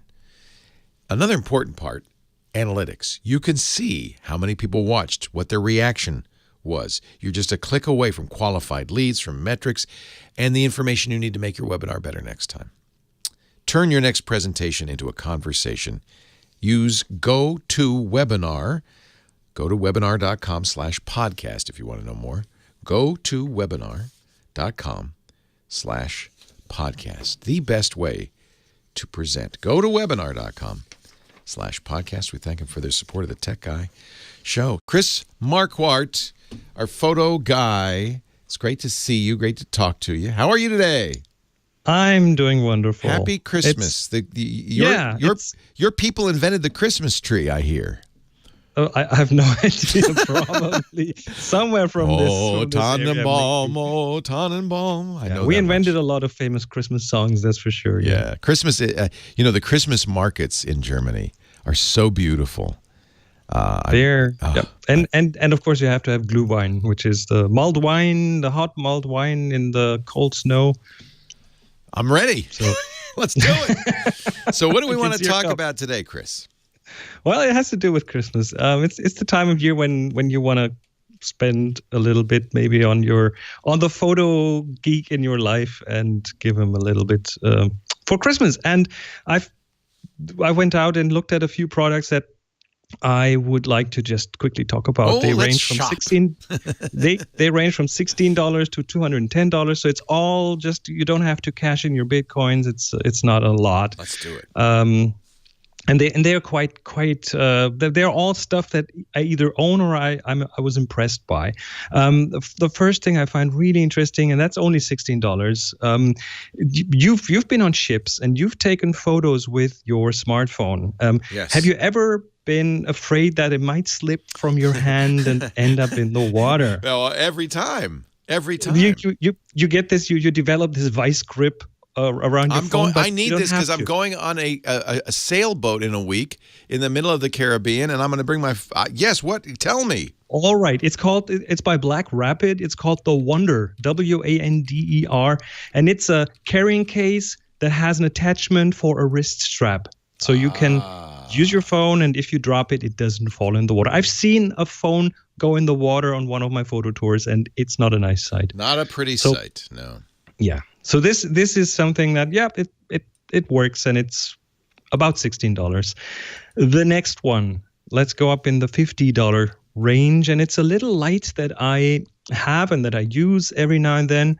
It's a little mobile LED light that has a battery built in, and it's by a company called Aputure, APUTURE. It's the ALM9, and it's a pocket-sized light source with LEDs. It has 9 steps of brightness. It has an integrated lithium-ion battery. It runs on full brightness over 1.5 hours. You can put it on your camera. You can put it on a little tripod. It is daylight balanced, and you can put a little. It comes with an orange gel that you can put in front of it. So, if I'm in a dark room, I put this on the camera. Is it kind of for video more, or is it? It's not a flash. Well, I use it, for example, for tiny products that I want to shoot, some product photography, or I want to add a bit of light to a portrait. Then I might hold a camera in my right hand and hold that light in my left hand and just light that person. So it's more like a fill light than a flash. Yeah, exactly. Yeah, cool. Then if you're into video, here is a product called the Rat Rig, RATRIG. It's a slider. Now, what is a slider? A slider is something that is used in video production. It's a thing that you put your camera on, and then you can move the camera sideways, and you get this little parallax motion that just increases the production quality of your video. And normally those are quite expensive. The Rat Rig, the 14-inch version, which I have and I use, and it's very, very short and very lightweight. It's also very wallet friendly. It's about $90. I've seen it for about $90. What I really like about it is that it doesn't. Well, there are two different kinds of sliders. There are the ones that glide on a special pad where the camera glides, and then there are those that use ball bearings, that use little mylar wheels and ball bearings. And this is one of those. It's much, much smoother than the gliding ones. And you can put it on a tripod. You can get accessories like put legs on it. Is it motorized, or do you push it with your fingers? You push it with your fingers, but you can add a motor to it. There's an additional kit that has a motor. But for normal video use, you don't even need that motor. Interesting. So that would be around $90. We use a slider in the studio for video shooting, and it's a nice thing. Yeah. And this one is so affordable, and the quality is really good. I really like it. I use it whenever I do video. I will get this out and put it on a tripod, and then just slightly move the camera, and that just adds that little bit to production. Good. $100. A printer, a small printer by Canon called the Selfie, SELPHY. Why? None of these things are spelled normally. This is going to be very hard for James to write down. All right. The selfie. Now, the selfie, the model I was looking at was the CP1300. It's a compact little printer. It prints postcard-size photos. I think that you can even get postcard templates for it that have the lines and everything on the back. It's so cute. Postcards. It's so cute. And there are a couple of interesting things about it. I use it on workshops. Like we have that printer out and people can print their stuff, and it doesn't use ink or any weird thing. It uses what's called thermotransfer printing. So you get a really good quality out of it that is instantly. It's like a professional print. It's glossy. It feels good. It doesn't look like it was on weird paper or anything. How much per print? Well, under 30 cents, usually in the 26 to 27 that's cent. That's not bad at all. It's not bad at all. And you get the boxes of like 100 sheets of paper with the cartridge with the ink or the system that it uses. So you always have the right amount of ink, the right amount of paper. It's not like you run out of yellow and then you have to buy yellow and then you run out of blue. And it's all the things pretty much in one package. And I love it. It's wireless, so you can hook it up to your Wi-Fi. You can print, if your camera supports it, you can print it from the camera. It has a built-in card reader, so it is just one of those things that's a no-brainer to have. Oh, I'm going to make this a Christmas present. I like this. Okay. And the photographer you give it to will like it too. Don't say anything. Yeah. Okay. What else? This is great. Last but not least, this is a roughly $210 item. The Instax, the Fuji Instax format, which is like Polaroid. It's an instant film, and normally the cameras just take a picture, the Instax photo comes out, and then you can watch it develop. And it's pretty popular. I think it's Fuji's biggest seller for the last couple of years, has been selling like hotcakes. Now, there is one model, and it's a bit more expensive, as I said, over $200, and it's called the Instax Square SQ10 Hybrid Instant Camera. And that is a digital camera with a built-in Instax printer, pretty much. Oh, so wow. The place I saw this first was when I was actually in Bhutan. One of our participants, Olaf, the German participant, brought this camera, and it's like all these Instax cameras. It's big and it looks kind of funny, but what he did was so amazing. He took pictures of the locals and like people working in the field, and handed them their pictures like half a minute after he took the picture. See, that's what's so cool, right? But it's a digital camera, so he still has those pictures. Oh, ooh. Is it a decent digital camera? Well, it's good. It's okay. It's not like your 5D Mark IV. Chris, Definitely thank not. you. You have done so much to help me with my shopping list. I bought 3 of those things. Chris Marquardt, discoverthetopfloor.com. We'll put all of these in the show notes at techguylabs.com. Thank you, Chris. Happy Christmas. Happy Christmas. That is awesome. Boy, you are good. I didn't know. The only one I'd ever seen before was the Instax. That is a nice combination of stuff. Thank you. You should have seen the faces on people when you hand them the picture. Because they don't know what you're doing. You're snapping. So giving them that is great. You're taking a picture and they can keep it, and they will keep it. They will cherish it, and you still have the photo. So you can even edit them on the camera. So you can like put a different color profile on, or do some vignettes on, or whatever. It's not a great digital camera. Is it as good as a smartphone? Yeah, not even. I don't even know. I don't even know the megapixels on that. It's 1920 by 1920, so it's not super. 1920. It's like 2 megapixels. Yeah. It's not huge. It's big enough for the square format. Yeah. For the Instax Square format, but then you can print multiples. Like you take a picture of 3 people in the field and print it out 3 times and give it to them. Oh, it's real. That's so cool. Yeah. So that's something you just bring along with all the pro cameras, so they kind of are comfortable about what's going on with the photography. Yeah. How neat. This is a massive icebreaker. Yeah. And you bring that little printer with you on your workshops. I have this on some of the workshops. Actually, in one of the workshops we do, which is a big one, a long one. Usually, other people bring them too. So we have like a whole table, 5 of those printers on there, and everyone can print out their photos. It just changes something the moment you have those pictures. But they're just up 5 on a by wall. 7. They're not. You can't get bigger. No, they're small. They're small. That's what they do. They've been around for years. The format hasn't changed. It's the dye-sub. Yeah. eyes are there. Yeah. But it's wonderful. cheap. It's $99. I didn't realize the per print cost was so low. That makes a big difference, I think. Yeah. Yep, definitely. Oh, how cool. How fun. And it has Bluetooth, so you can send the picture to it from your phone. If you're, I do this from an iPhone. Depends on what your camera supports, So but that's yes. kind of cool. So you just take the picture, and right away you can print it wirelessly. I like that. Yep. Chris, you're a font of wonderful stuff. Thank you, Chris. It's Christmas time. The quick calendar check. No you said shows for the next 2 weeks. No for the next 2 weeks. Okay, that is fine. So I will be back on the 7th. Yes. That works for me. Are you That back in works town? Good. So we don't have to pre-record? I'll be back in town, yes. Perfect. I will be back in town, too. Merry Have Christmas. a great holiday. Merry Christmas, Chris. We'll see you next year. Bye-bye. Wow, that was great stuff. Got a lot of shopping done. It's starting to feel a little bit festive around here, isn't it? Leo Laporte, the tech guy, 8888. Ask Leo. I think we helped a number of you with your shopping with Chris Marquardt, the photo guy. Don't forget his website, Discover the Top Floor. And I'll put in a plug for Chris because he has a number of wonderful photo books. If you have a film buff in your family, his film book is fantastic. He also has, and of course the film book would probably be too late to get that for Christmas or Hanukkah, but he has a great series, digital series about Lightroom that you can get.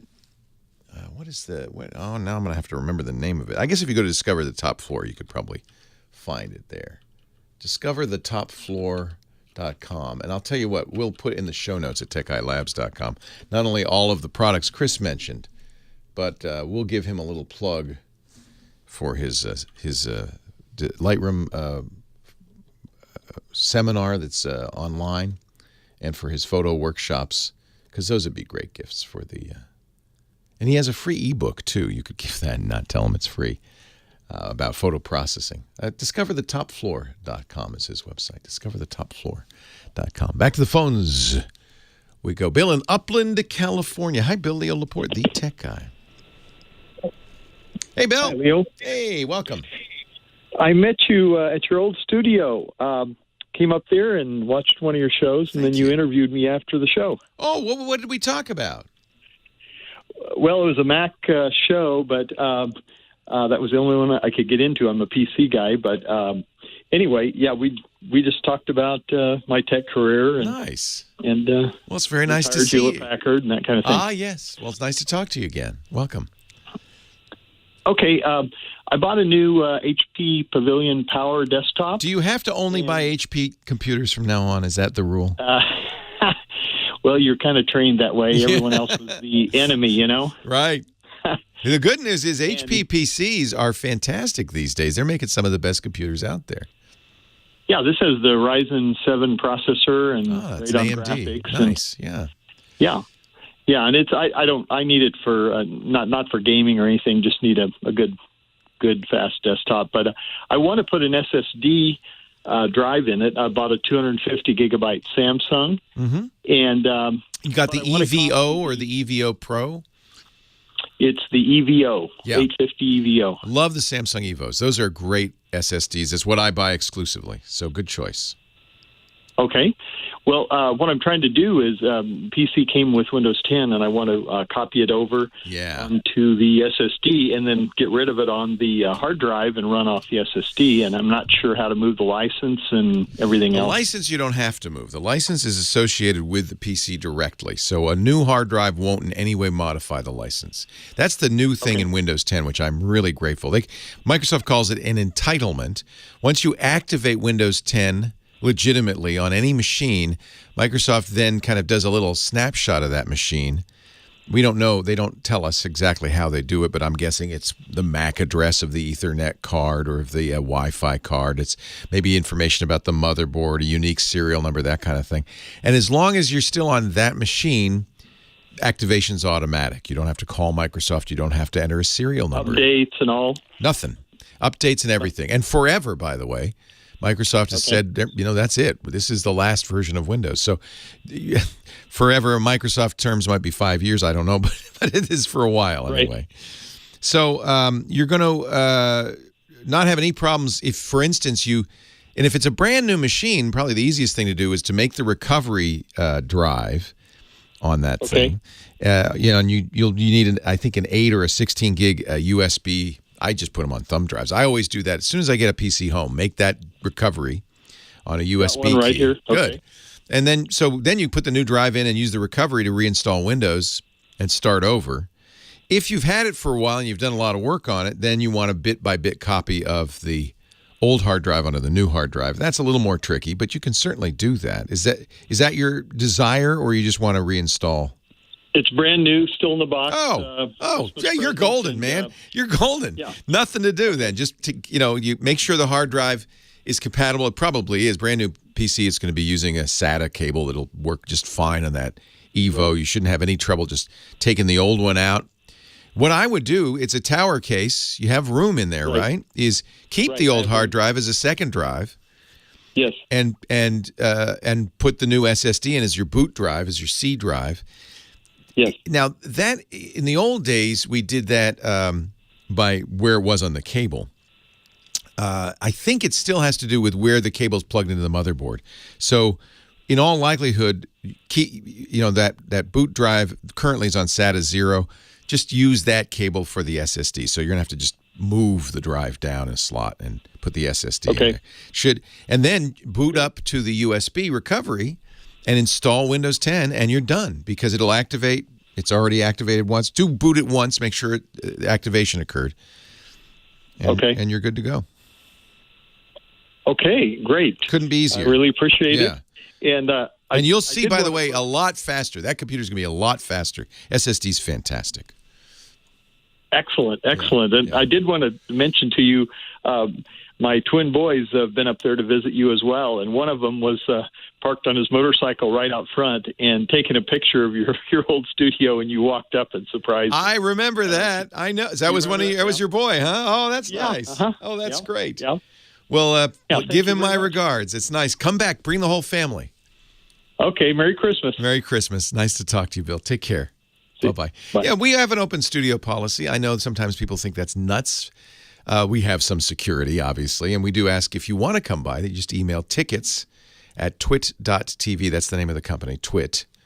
I know it's a terrible name, but it stands for This Week in Tech. It makes sense. Email tickets at twit.tv, so we expect you, and we'll, let you in, and you can join us during the show. You can sit I have a very comfy chair for you and me, and you can sit and participate. It's always fun to have visitors. I like that. All right, let's get to Ken in Center Hill, PA. Hi, Ken. How are you doing today? I'm very well. You want to know about Fing? Well, yes. I'm looking at the new Fing box. Oh, that I don't know about. I've only used the Fing software. I mean, I know that they've released hardware now. It's very affordable. Yeah. And my concern or question is, are there any security concerns with something like Fing box? Only in that you got to hope Fing's keeping it up to date. And this is always an issue with any of these devices, and there's a lot of devices like this now, I think Fing's a good company. They've been around making software for years, but this is their first hardware. It really comes down to trusting Fing to keep it up to date. Leo Laporte, the tech guy. So I'm sorry I had to take a break, but I'm still talking to you. Yep. So I don't have any experience with the company or with the Fing box. I like its features, but it's one of those crowdsourced products, and that always makes me a little bit nervous. They're only charging $129 for it. Right. And so are they going to be around to maintain it in a couple of years? No one knows, right? Right. I'm looking at it on a different way. If you go onto the site with your PC, you can see all the searches or all the scans you've done on a network. It posts them there. Right.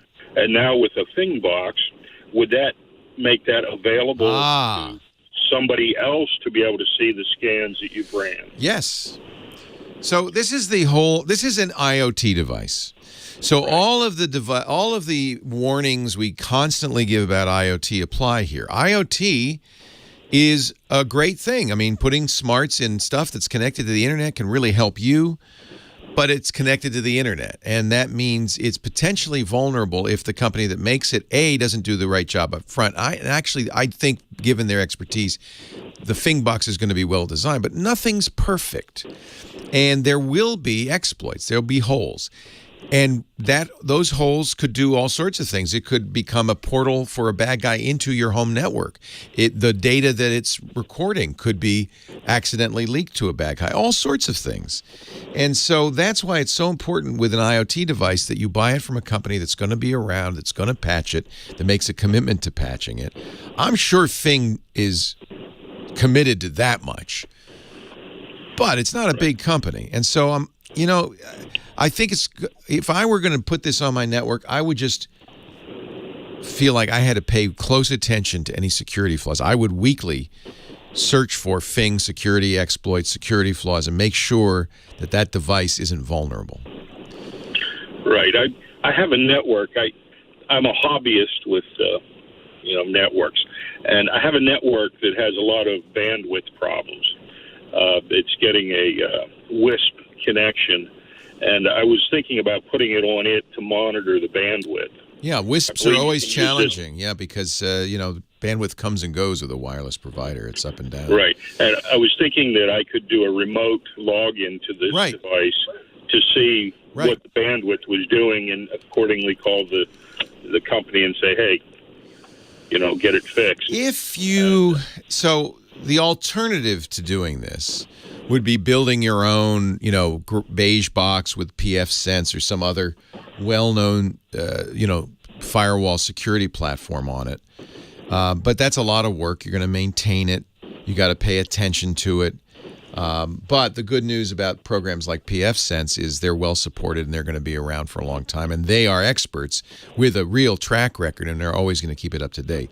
And it's not $129. Now, what we're talking about is not $129, right? Right. Steve Gibson uses pfSense on a old computer. That's how he protects himself. But actually, no. I think, come to think of it, he bought a rack mount pfSense machine from a third party and put pfSense on there. It's designed for pfSense. So those are more robust solutions that have been around long enough that I think people trust them and know about them. Thing is a nice little program I've used on Android for years. This is their first hardware, to my knowledge. It's inexpensive. I just don't know. Yes, it will do those things that you want, but so would most smart firewalls that would tell you a lot about what's going on. They keep track of it. On the other side, pfSense, because it's so widely used, is a target for hackers in a way that the Thing, they've only got 20,000 units out there, may not be. Yeah. Security is always tricky. Whenever you put something like that on the network, something that's communicating with the outside world, it's risky. And so there's a certain amount of trust that goes into it. And I just don't know enough about Thing to say with confidence, oh, yeah, these guys are great. Yeah. That's the problem. I think it would do exactly what you want. And I think if you do it, you're going to want to pay attention. And just kind of keep your eye peeled. Subscribe to, there are a number of security newsletters you can subscribe to. I get a InfoSec industry newsletter that will let you know if there's a problem. Keep your eye peeled. That way, if there is a problem, you can take it offline. Right. Until it's fixed. I think that's all I would say. At $129, this thing looks great. Yeah, that's when I saw it coming out there. It looked like exactly what I wanted. Yeah, I don't mean to scare you. I mean, I know nothing bad about this company. Right. It's just that this is exactly the kind of thing that could be exploited, and so you got to pay attention. That's all. And I have no reason to think that Thing won't keep it up to date. Is there any other company? Like I think there's another one called iNet. Oh, this is a giant category all of a sudden. There's Cujo. We talked about it yesterday. There's a lot of these devices. I would frankly trust Fing over anybody else, only because they have such a long track record of doing network analysis. Right? So they at least have that expertise. Let me ask the chat room. I mean, you guys have an opinion on the Fing box? Is there, there's a million of these. Cujo, Bitdefender box, Dojo. Disney has a product for families called Circle. This has become a big category. I use, Eero routers. They have some of the same features, not the network monitoring though that you want to do. For that, you need a harder core box like this. Here's what I say: get it. It's going to do what you're saying, what you want to do, which is monitor your bandwidth, monitor it up and down, give you, logs of what's going on. It's going to do all of that. And then just keep an eye out, make sure it stays secure. And, what would be encouraging is if you get fairly regular updates from Fing. Right. That would encourage me. That would mean they're paying attention. Yeah. And when you go 3 months without an update, then you're going to start paying attention to it and say, well. Yeah. And at $129, if you get 5 years out of it, you're fine. Yeah. You get a year out of it, you're probably fine. It's $10 a month. It's nothing. Yeah. Well, if I can get the WISPs to work a little better. WISPs are always telling them they're not working. That would be fun. Yeah. You could send them a log. Say, see. Yeah. But I'll tell you what they're going to say, which is, well, yeah, but we're out of. It's not in our control. It's wireless. Stuff goes up and down. I mean, it could be in their control, but it's oversold. Yeah, sometimes that happens. I never heard that happen before. Comcast does it. Are you is Center Hall in a rural area? Is that? Yeah, Center Hall has. Out here where this is located, there's no other option. There's no. Yeah. Comcast. Right. Even DSL doesn't exist here. So you're grateful you at least have a WISP, but right. Yeah, WISPs are wireless is never as good as hardwired. So. Right. Exactly. All right. Hey, nice to talk to you, Ken. Okay. And if you do get the Fing box, call us back in a month or two and let us know. Okay, I'll do that. I appreciate that. Have a happy holiday. You too. Happy holidays. Bye-bye. Bye. Oh, hey. How are you today? Leo Laporte here, the tech guy. Time to talk about tech, computers, the internet, home theater, digital photography, smartphones, smart watches, stuff to buy for gifts, stuff to buy for yourself. 8888 Ask Leo. That's my phone number. 888-827-5536 anywhere in the U.S. or Canada. Outside that area, it's toll-free here, but outside that area, it's still toll-free if you use Skype or, something like that and call those numbers. That should be free. 8888 Ask Leo. Website, this is going to be a good day for the website. James DeRuvo's typing as fast as he can. We've got a lot of information up there, and if you go to techguylabs.com, you don't have to write anything down. Just go there and you'll find it. Episode 1449 in a continuing saga, saving the world one computer at a time. And that's free, by the way. There's no sign up. There's no fee. So please take advantage of it. Good search engine up there, and you can search for stuff, find the things we talked about, get the links you need. Brian's in Panama City, Florida. Hi, Brian. Leo Laporte, the tech guy. Hi, Leo. Good to talk to you. Thanks for having me on. Nice to talk to you. Thanks for calling. Well, I was listening to your monologue about net neutrality, and I couldn't really tell if you are in favor of this move by the FCC or if you're opposed to it. Oh, I'm dead opposed to it. By the way, I'm not alone in this. A letter was written from some of the founders of the Internet and people who currently run the Internet, several dozen strong, including Vint Cerf, who is widely considered the father of the Internet, who said that the net was born open and neutral and needs to stay that way. And what the FCC has done is to benefit big Internet service providers at the detriment of us end users. Well, I am very concerned anytime the government wants to regulate anything. So I'm. Do you trust the water coming out of your tap? I do, but that's government regulated because government has water safety restrictions, and that's a good thing. Understandable. So before we go any further, you would agree some government regulation is a good thing. Oh, absolutely. Of okay. Course. Yeah. So because if you're dogmatically opposed to that, then you're right. We shouldn't have any regulations. But no, I'm not saying any, but the water companies, as you mentioned, they're regulated at a local level. But when you're talking about something that can be basically dictated by those who are currently in power, I get a little concerned. So, for instance, you were concerned about people having their thumb on the scale.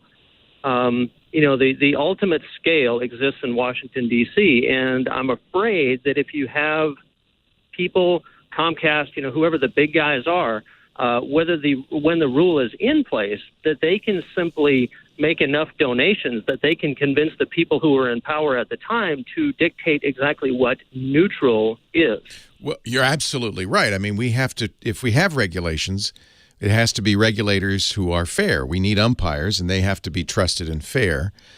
But I think that's exactly what you describe has already happened. That's exactly what's happened. Comcast and Verizon and AT&T have spent a lot of money on Congress and have effectively said, we don't want anybody to tell us what to do.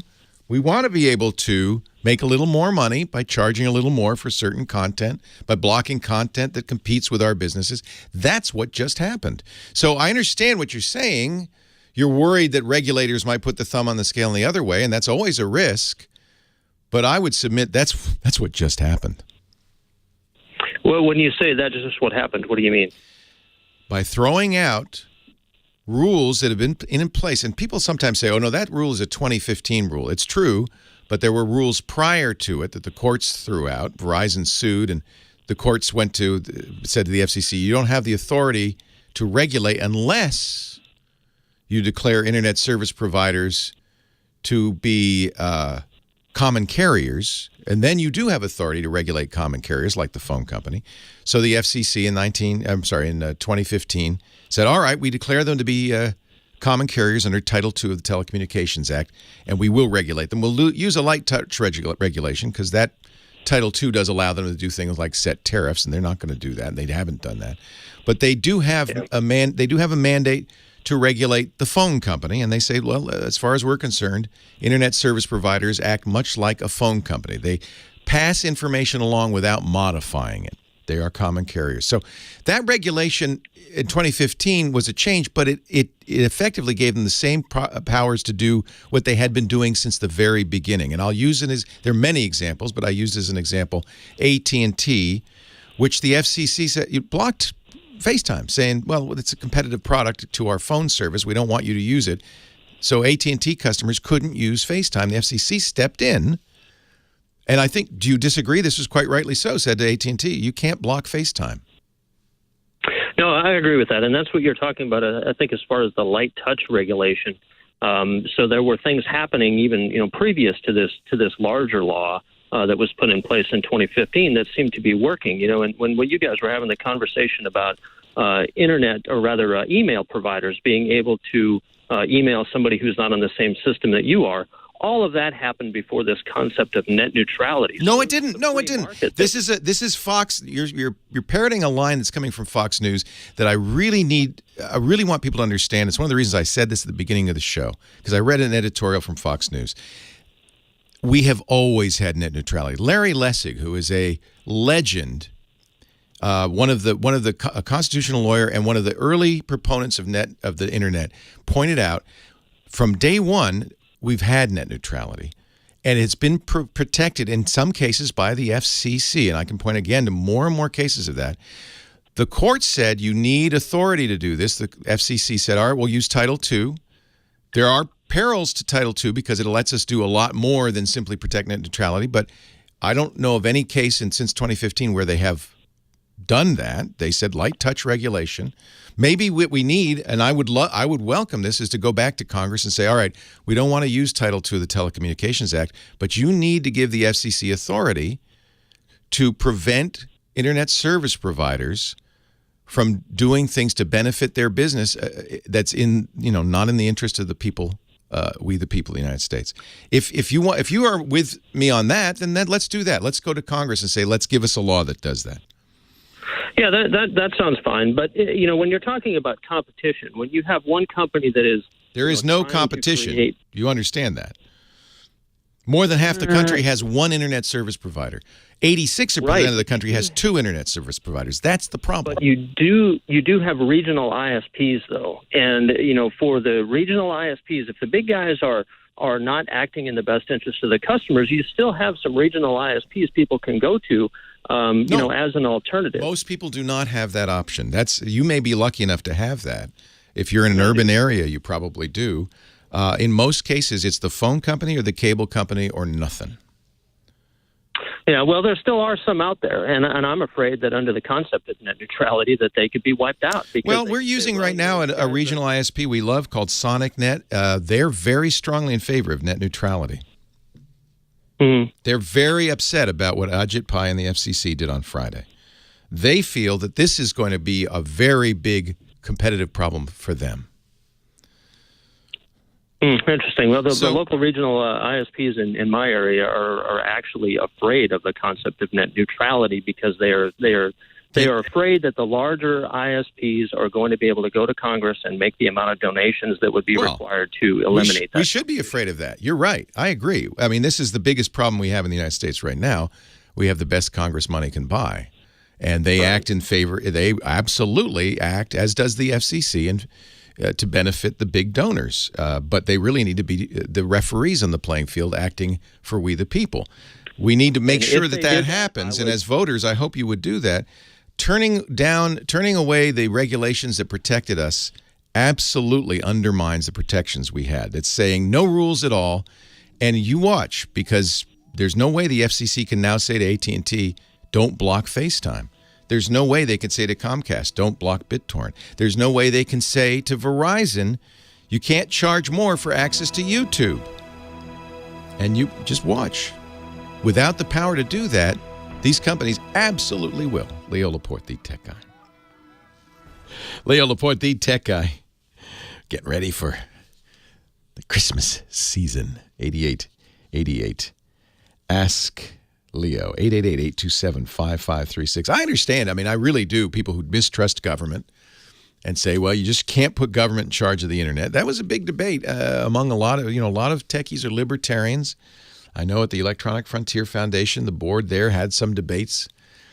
We're not asking the government to regulate the internet. We're asking the government to do what we have asked the government to do forever, which is regulate businesses and make sure businesses do the right thing for us, we the people. Now, maybe you're saying, as our caller did, we don't trust the referees. Well, the answer is not to throw out the rules. The answer is to get better referees, and that's up to us as the electorate. Elect a better Congress, elect a better executive, appoint the right people to the FCC, and make sure that the referees do their job. That's the solution. We're not asking them to regulate the internet. That's not even what these rules do. They regulate the internet service providers. And it really comes down to, what do you think internet service should be? Should internet service be bit agnostic, I guess I would call it. Should it matter what those bits carry? No. An internet service provider should provide you with all the bits, access to all the internet, and not be deciding that certain bits are better than others, or some bits should be banned, or some bits should cost more. I pay for internet access. I should get all the bits. I should get all the internet, right? Do you agree with that? Well, you understand that companies see a huge profit in charging a little extra for bits you want more, whatever those might be, or perhaps slowing down or blocking bits from competitive services. We don't want them to be doing a phone service over the internet. That's what we sell. We don't want them to be watching HBO over the internet. That's what we sell. No. The internet's got to be free, and bits got to be equal. All bits are created equal. Now, if you want to charge by the bit, that's fine. Nobody's telling you how to charge. If you want even bandwidth caps, you can do. I wish we could eliminate those, and if we had true competition, it wouldn't be an issue. But we don't have true competition. And maybe the answer to this in the long run, of course, is to foster a competitive environment and make it possible. But right now, the way this works, and you can blame the FCC for this, is every community has one cable company, one phone company. And they own the lines coming into your home, and that's how you get the internet. If you had 100 different phone companies or 100 different cable companies, this wouldn't be as big of a problem. You just pick the one that gives you the best internet. We don't have that choice. It's one of the reasons, unfortunately, why this country, where the internet was invented, has about the worst internet in the developing world. Less bandwidth for more price than almost anywhere. We're not asking the government to run the internet. Please understand that. Although, where did the internet come from? Defense Department, government research, government-funded research. They created the internet, but we're not asking them to run it. We're asking them to make sure that the rules are observed and that the internet runs free. That's all. 8888 Ask Leo. Line 2 is Bill in San Carlos, California, just down the road of Peace. Hi, Bill. Hey, Leo. Welcome. I guess it's safe once again to say Merry Christmas. You can say Merry Christmas, Happy Hanukkah, Happy Kwanzaa. Yeah. I prefer to celebrate the solstice, the longest night of the year coming up. Oh, yeah. Dark is good. You know why I like the longest night of the year? Because that means after that, it's going to get shorter. I like light. Shorter. Shorter. That's right. Definitely. Always looking forward to that, the longer days. But, hey, I know I listened to the show a few weeks back, and the question was, which should you get, Amazon Echo or Google Home? And it seems to me your answer was either. They're both as good or they're both the same or what have you. But what I'm curious about is how to optimize or trick out or do a Tim the Tool time upgrade or make it cooler. Because my girlfriend wants one for Christmas. You want more power in your Echo?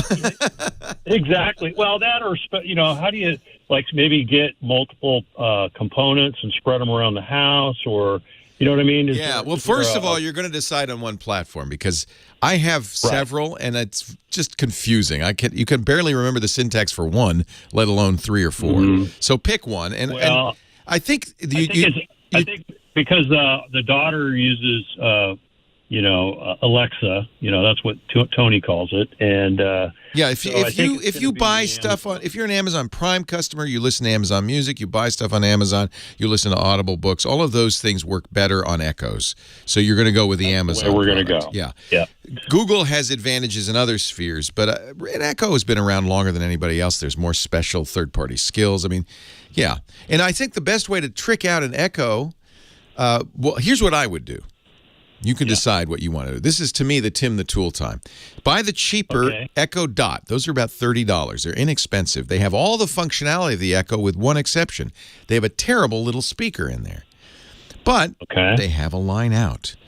And they also have Bluetooth, but I would do it with line out. So to soup up an Echo, buy an Echo Dot for $30 and then spend a little more money on a speaker, a powered speaker. It could be a computer speaker. This is where the sky's the limit. You can spend $1,000. You can spend $50. That it gives you better audio. Connect the Echo. You put the Echo on top of it. Connect the Echo to that. Now that speaker is your Echo. And when you talk to the Echo, it'll come out of that speaker. And when you ask it for music, it'll come out of that beautiful sounding speaker. All that better. That's the best. That's the best.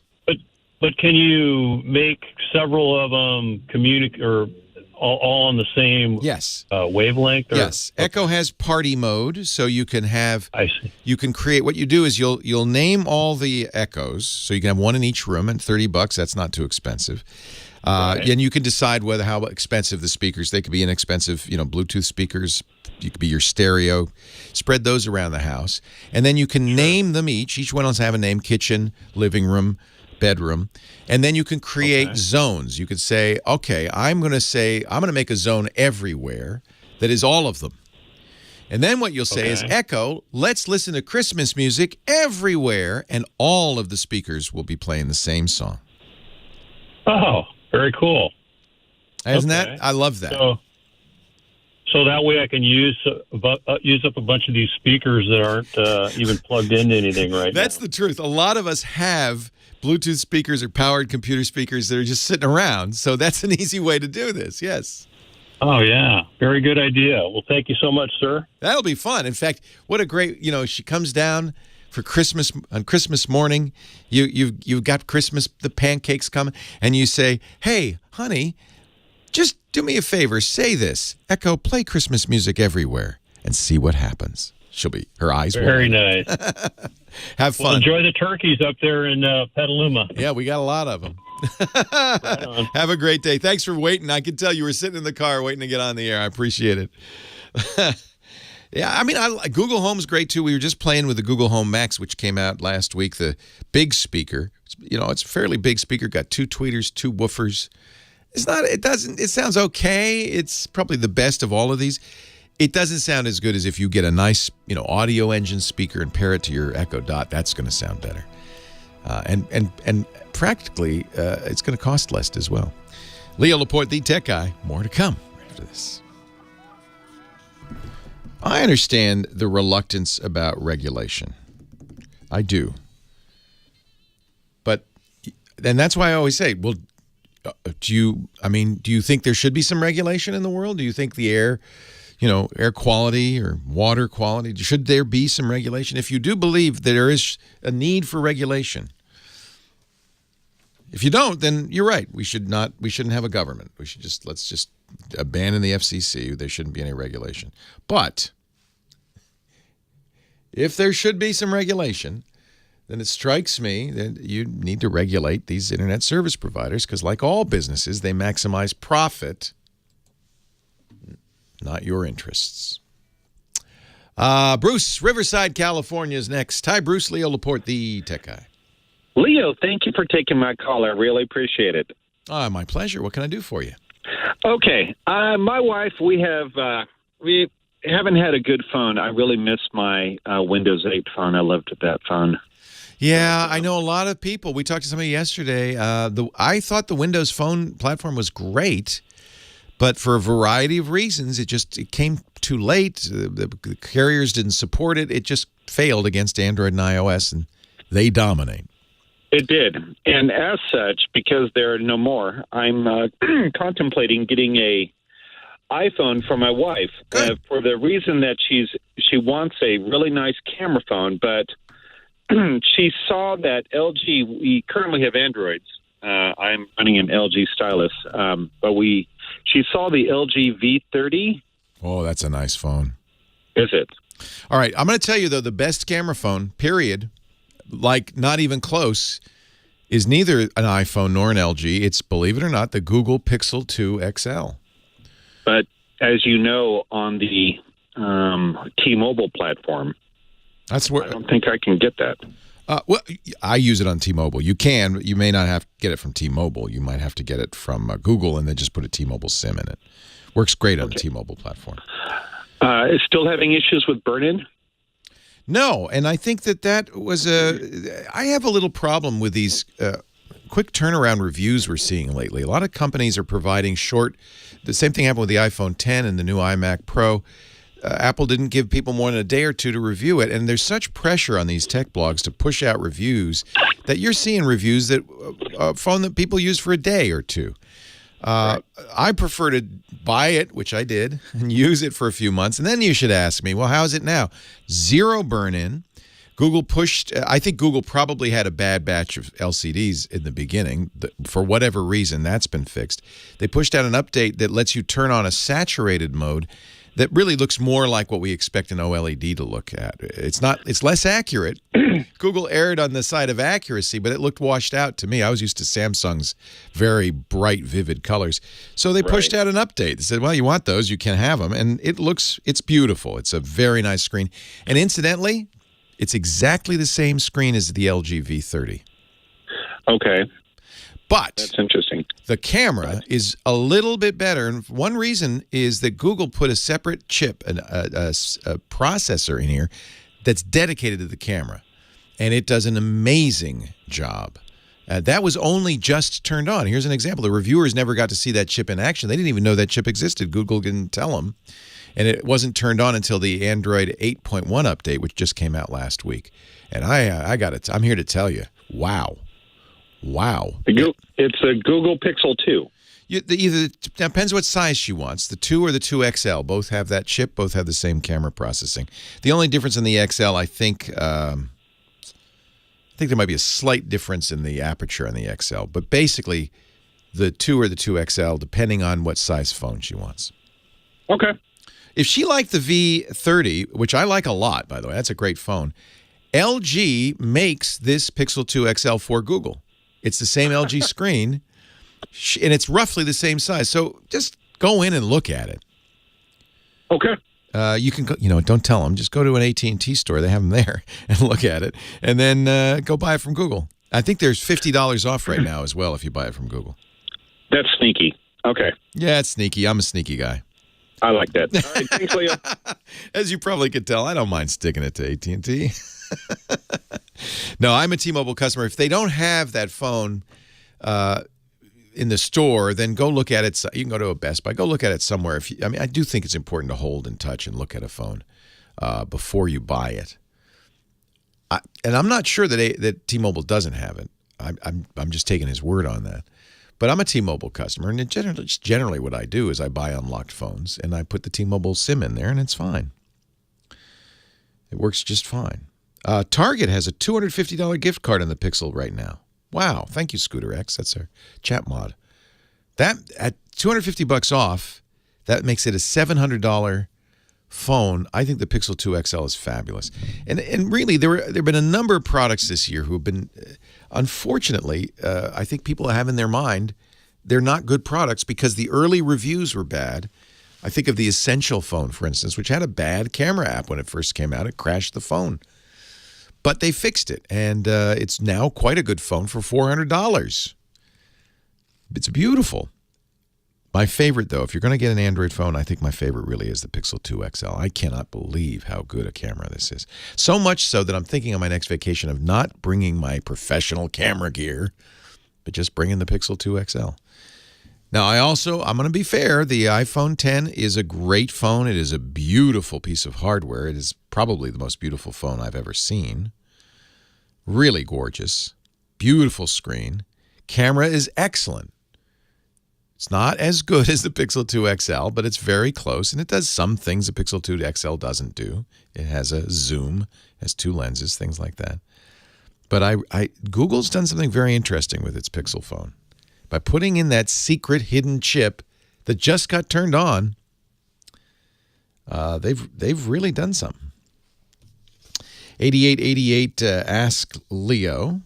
By the way, yesterday we had a Windows Phone person asking about Android, and today again, a number of people are pointing out you can make it be pretty Windows Phony. Use the Microsoft launcher on Android. It's not my personal choice, but it is Microsoft's launcher, so it doesn't look a lot more like Windows Phone, does it? I don't think so. But it ties well into Cortana. You can put Cortana on there. You could put Microsoft apps on there, including Outlook, Microsoft Office. In fact, I think, as I remember, the Microsoft Store even sells what they call the Microsoft edition of the Samsung Galaxy S8. Something went wrong. Try back soon. Oh, I said her name. I'm sorry, Cortana. Let me just mute you for a moment. I can talk about you. We got to be careful, That's always a problem on these shows. Earlier, somebody said the A word, right? Amazon Echo's trigger word. I hope that didn't trigger your Echo. I apologize if it did. Just for future reference, when you call the show, let's just call it the Echo and not use the A word. We should come up with names, though, for all of this stuff. In theory, Siri, I said the name, Apple's voice assistant and Google's voice assistant, in theory, are trained to your voice, right? So I shouldn't be able to set off the Google thing or the Siri thing. But Amazon's Echo is just general. Anybody can talk to it. And I'm afraid we do set those off. So my mom, my 85-year-old mom, almost 85, she'll be 85 in a couple of weeks, calls it hoo-hoo.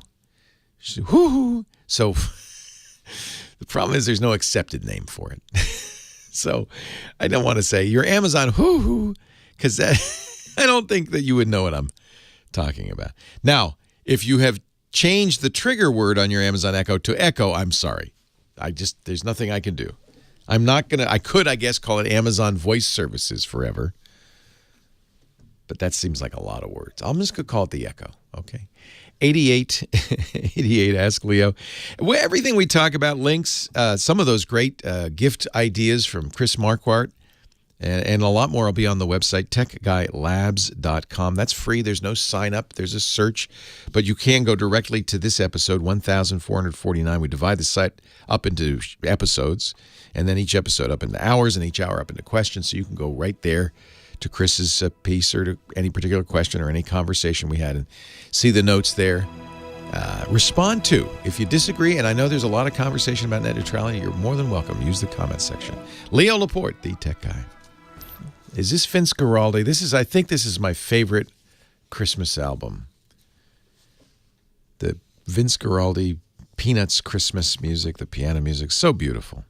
Leo Laporte, the tech guy. I got a special shout out to Michael Cozio, our musical director, for doing some nice holiday music for us today. And, of course, to Kim Schaffer. You're going on vacation, right, Kim? I am, Where are you going? I am going to Ireland. What? Yeah. I'm so jealous. Although I'm going to be jealous of you when I'm freezing in Ireland. Yeah, I'm going to the warm place. I'm going to want to be in the Caribbean where you are. Yeah. You're packing swimsuits and I'm packing parkas. I figure I can pack pretty light. Flip-flops and swimsuits will be all I'll need. Yeah. Yeah. Yeah, not the best time of year to go to Ireland, but it should be. It should be amazing. Are you going to be there on Christmas Day? I'm going to be there New Year's Eve. Oh. I leave. Holy cow! Yeah, I leave there leave here 2 days after Christmas. Oh, you're going to have a wonderful time. It'll be pretty amazing. I've never been over the pond, so. Oh my goodness, no. No. Your passport in order? Yep.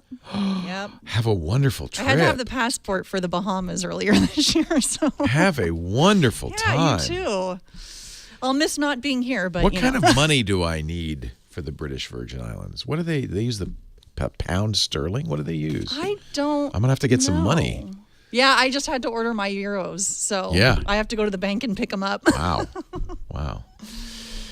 Well, did you see the Star Wars? Are you going to see the Star Wars movie before you leave? No, I'm not really interested. I'm not a Star Wars person. I did see 2 movies this week, but it wasn't Star Wars. There are some good movies. The Disaster Artist and Coco. I hear Coco. That's the Pixar? Amazing. Yeah. Did you cry? I did. I'm a sucker. I heard it was amazing. It was some amazing. people with hard hearts cried in there. That is I hear a beautiful movie. It is. It's getting a little overshadowed by the Star Wars movie, unfortunately. I've just never been a Star Wars person, but I hope people go see that. And The Disaster Artist sounds like a lot of fun. It is. James Franco plays hilarious. a guy who in 2001, I think, he made a terrible 2009. 9, was that recent? I think so, yeah. Made a movie called The Room. No, 2003. 2003. It was a terrible movie. It was a horrible movie. And he's the disaster artist, and this is the story of that man in the movie he made. Have you seen The Room? I did, and yes, I found it on YouTube because I would not spend a dime on that. That's a good idea. So I watched that, and then I actually sent it to Josh, who works here. Didn't Josh go to a midnight show, though? He was talking about going, and I sent him the link, so he didn't even have to leave his house. Send me but the link. movie is so bad. Have you seen it? No, I didn't know it was on YouTube. Probably isn't anymore. I'll send you no, it is. I'll send you the link. Okay. Fun. Yeah. That'd be nice. We'll gather around the Christmas tree on Christmas Eve and watch the worst movie ever made. It's the worst movie ever, but it's just comical. And then we'll be going down the hall saying, "Oh, hi, Mark," and you'll get that after you see it. Oh, hi, Mark. Oh, hi, Mark. Oh, hi, Mark. Line 2. Oh, hi, Steve. Upland, California. Leo Laporte, the tech guy. Hi, Steve. Hi, Leo. As I told the screener, I have a Windows 10 machine that I'm running a virtual machine on and using Hyper-V. And I want to be able to access the USB ports on the host machine. And I've done a lot of web searches for it, and some suggest certain things, but then others, a guy says it's not possible to do. So I was just wondering if you were able to access, and I don't want to access it for a disk USB. Like there are some solutions to if you have a thumb drive and you want to access that via USB on the host machine, there are ways to do it. But I want to access my iPod on the virtual machine through the host machine's USB ports. Yeah, interesting. So I'm not as familiar with Hyper-V as I ought to be. And other virtualization, like, for instance, VMware, there are settings in the program that say, you can access the hardware USB ports. And, in fact, if you're running VMware on Windows 10, you can plug something into USB, and VMware will say, okay, who gets that? The virtualized operating system or the real operating system? And you can assign it. So I'm not sure why Microsoft doesn't do it on Hyper-V. That seems a little self-defeating. It means that Hyper-V isn't as good as the third-party programs. Terrapin in our chat room says it is not possible in Hyper-V. What Microsoft's intent is that you use remote desktop protocol and pass the resource along that way. Right. That seems to be a very backward way of doing it. It may even be that Microsoft didn't want to compete with VMware. And so, so VMware is not a Microsoft product. No, it's third party. It's probably the best known virtualization. And it may even use the Hyper-V capabilities. That's part of the chip in the operating system. So it may be as efficient and as useful as Hyper-V, but with additional features. There's a one that's free you can try called VirtualBox. Oracle bought that. I'm looking at that. I downloaded that too, and I've yet to install it only because. What operating system are you running? You're running Windows 10 as your native. Yeah, Windows 10 Pro, and then Windows 10 on the hyper on the. And so you're doing that more for security than anything else? Well, it's actually kind of silly why I'm doing it, but I don't mind because I'm a computer geek and I like going down these knowledge paths. But I don't like iTunes 12 because of the interface. So I went back to the last version of iTunes that I liked with albums. You can see the albums, which was like 10.7.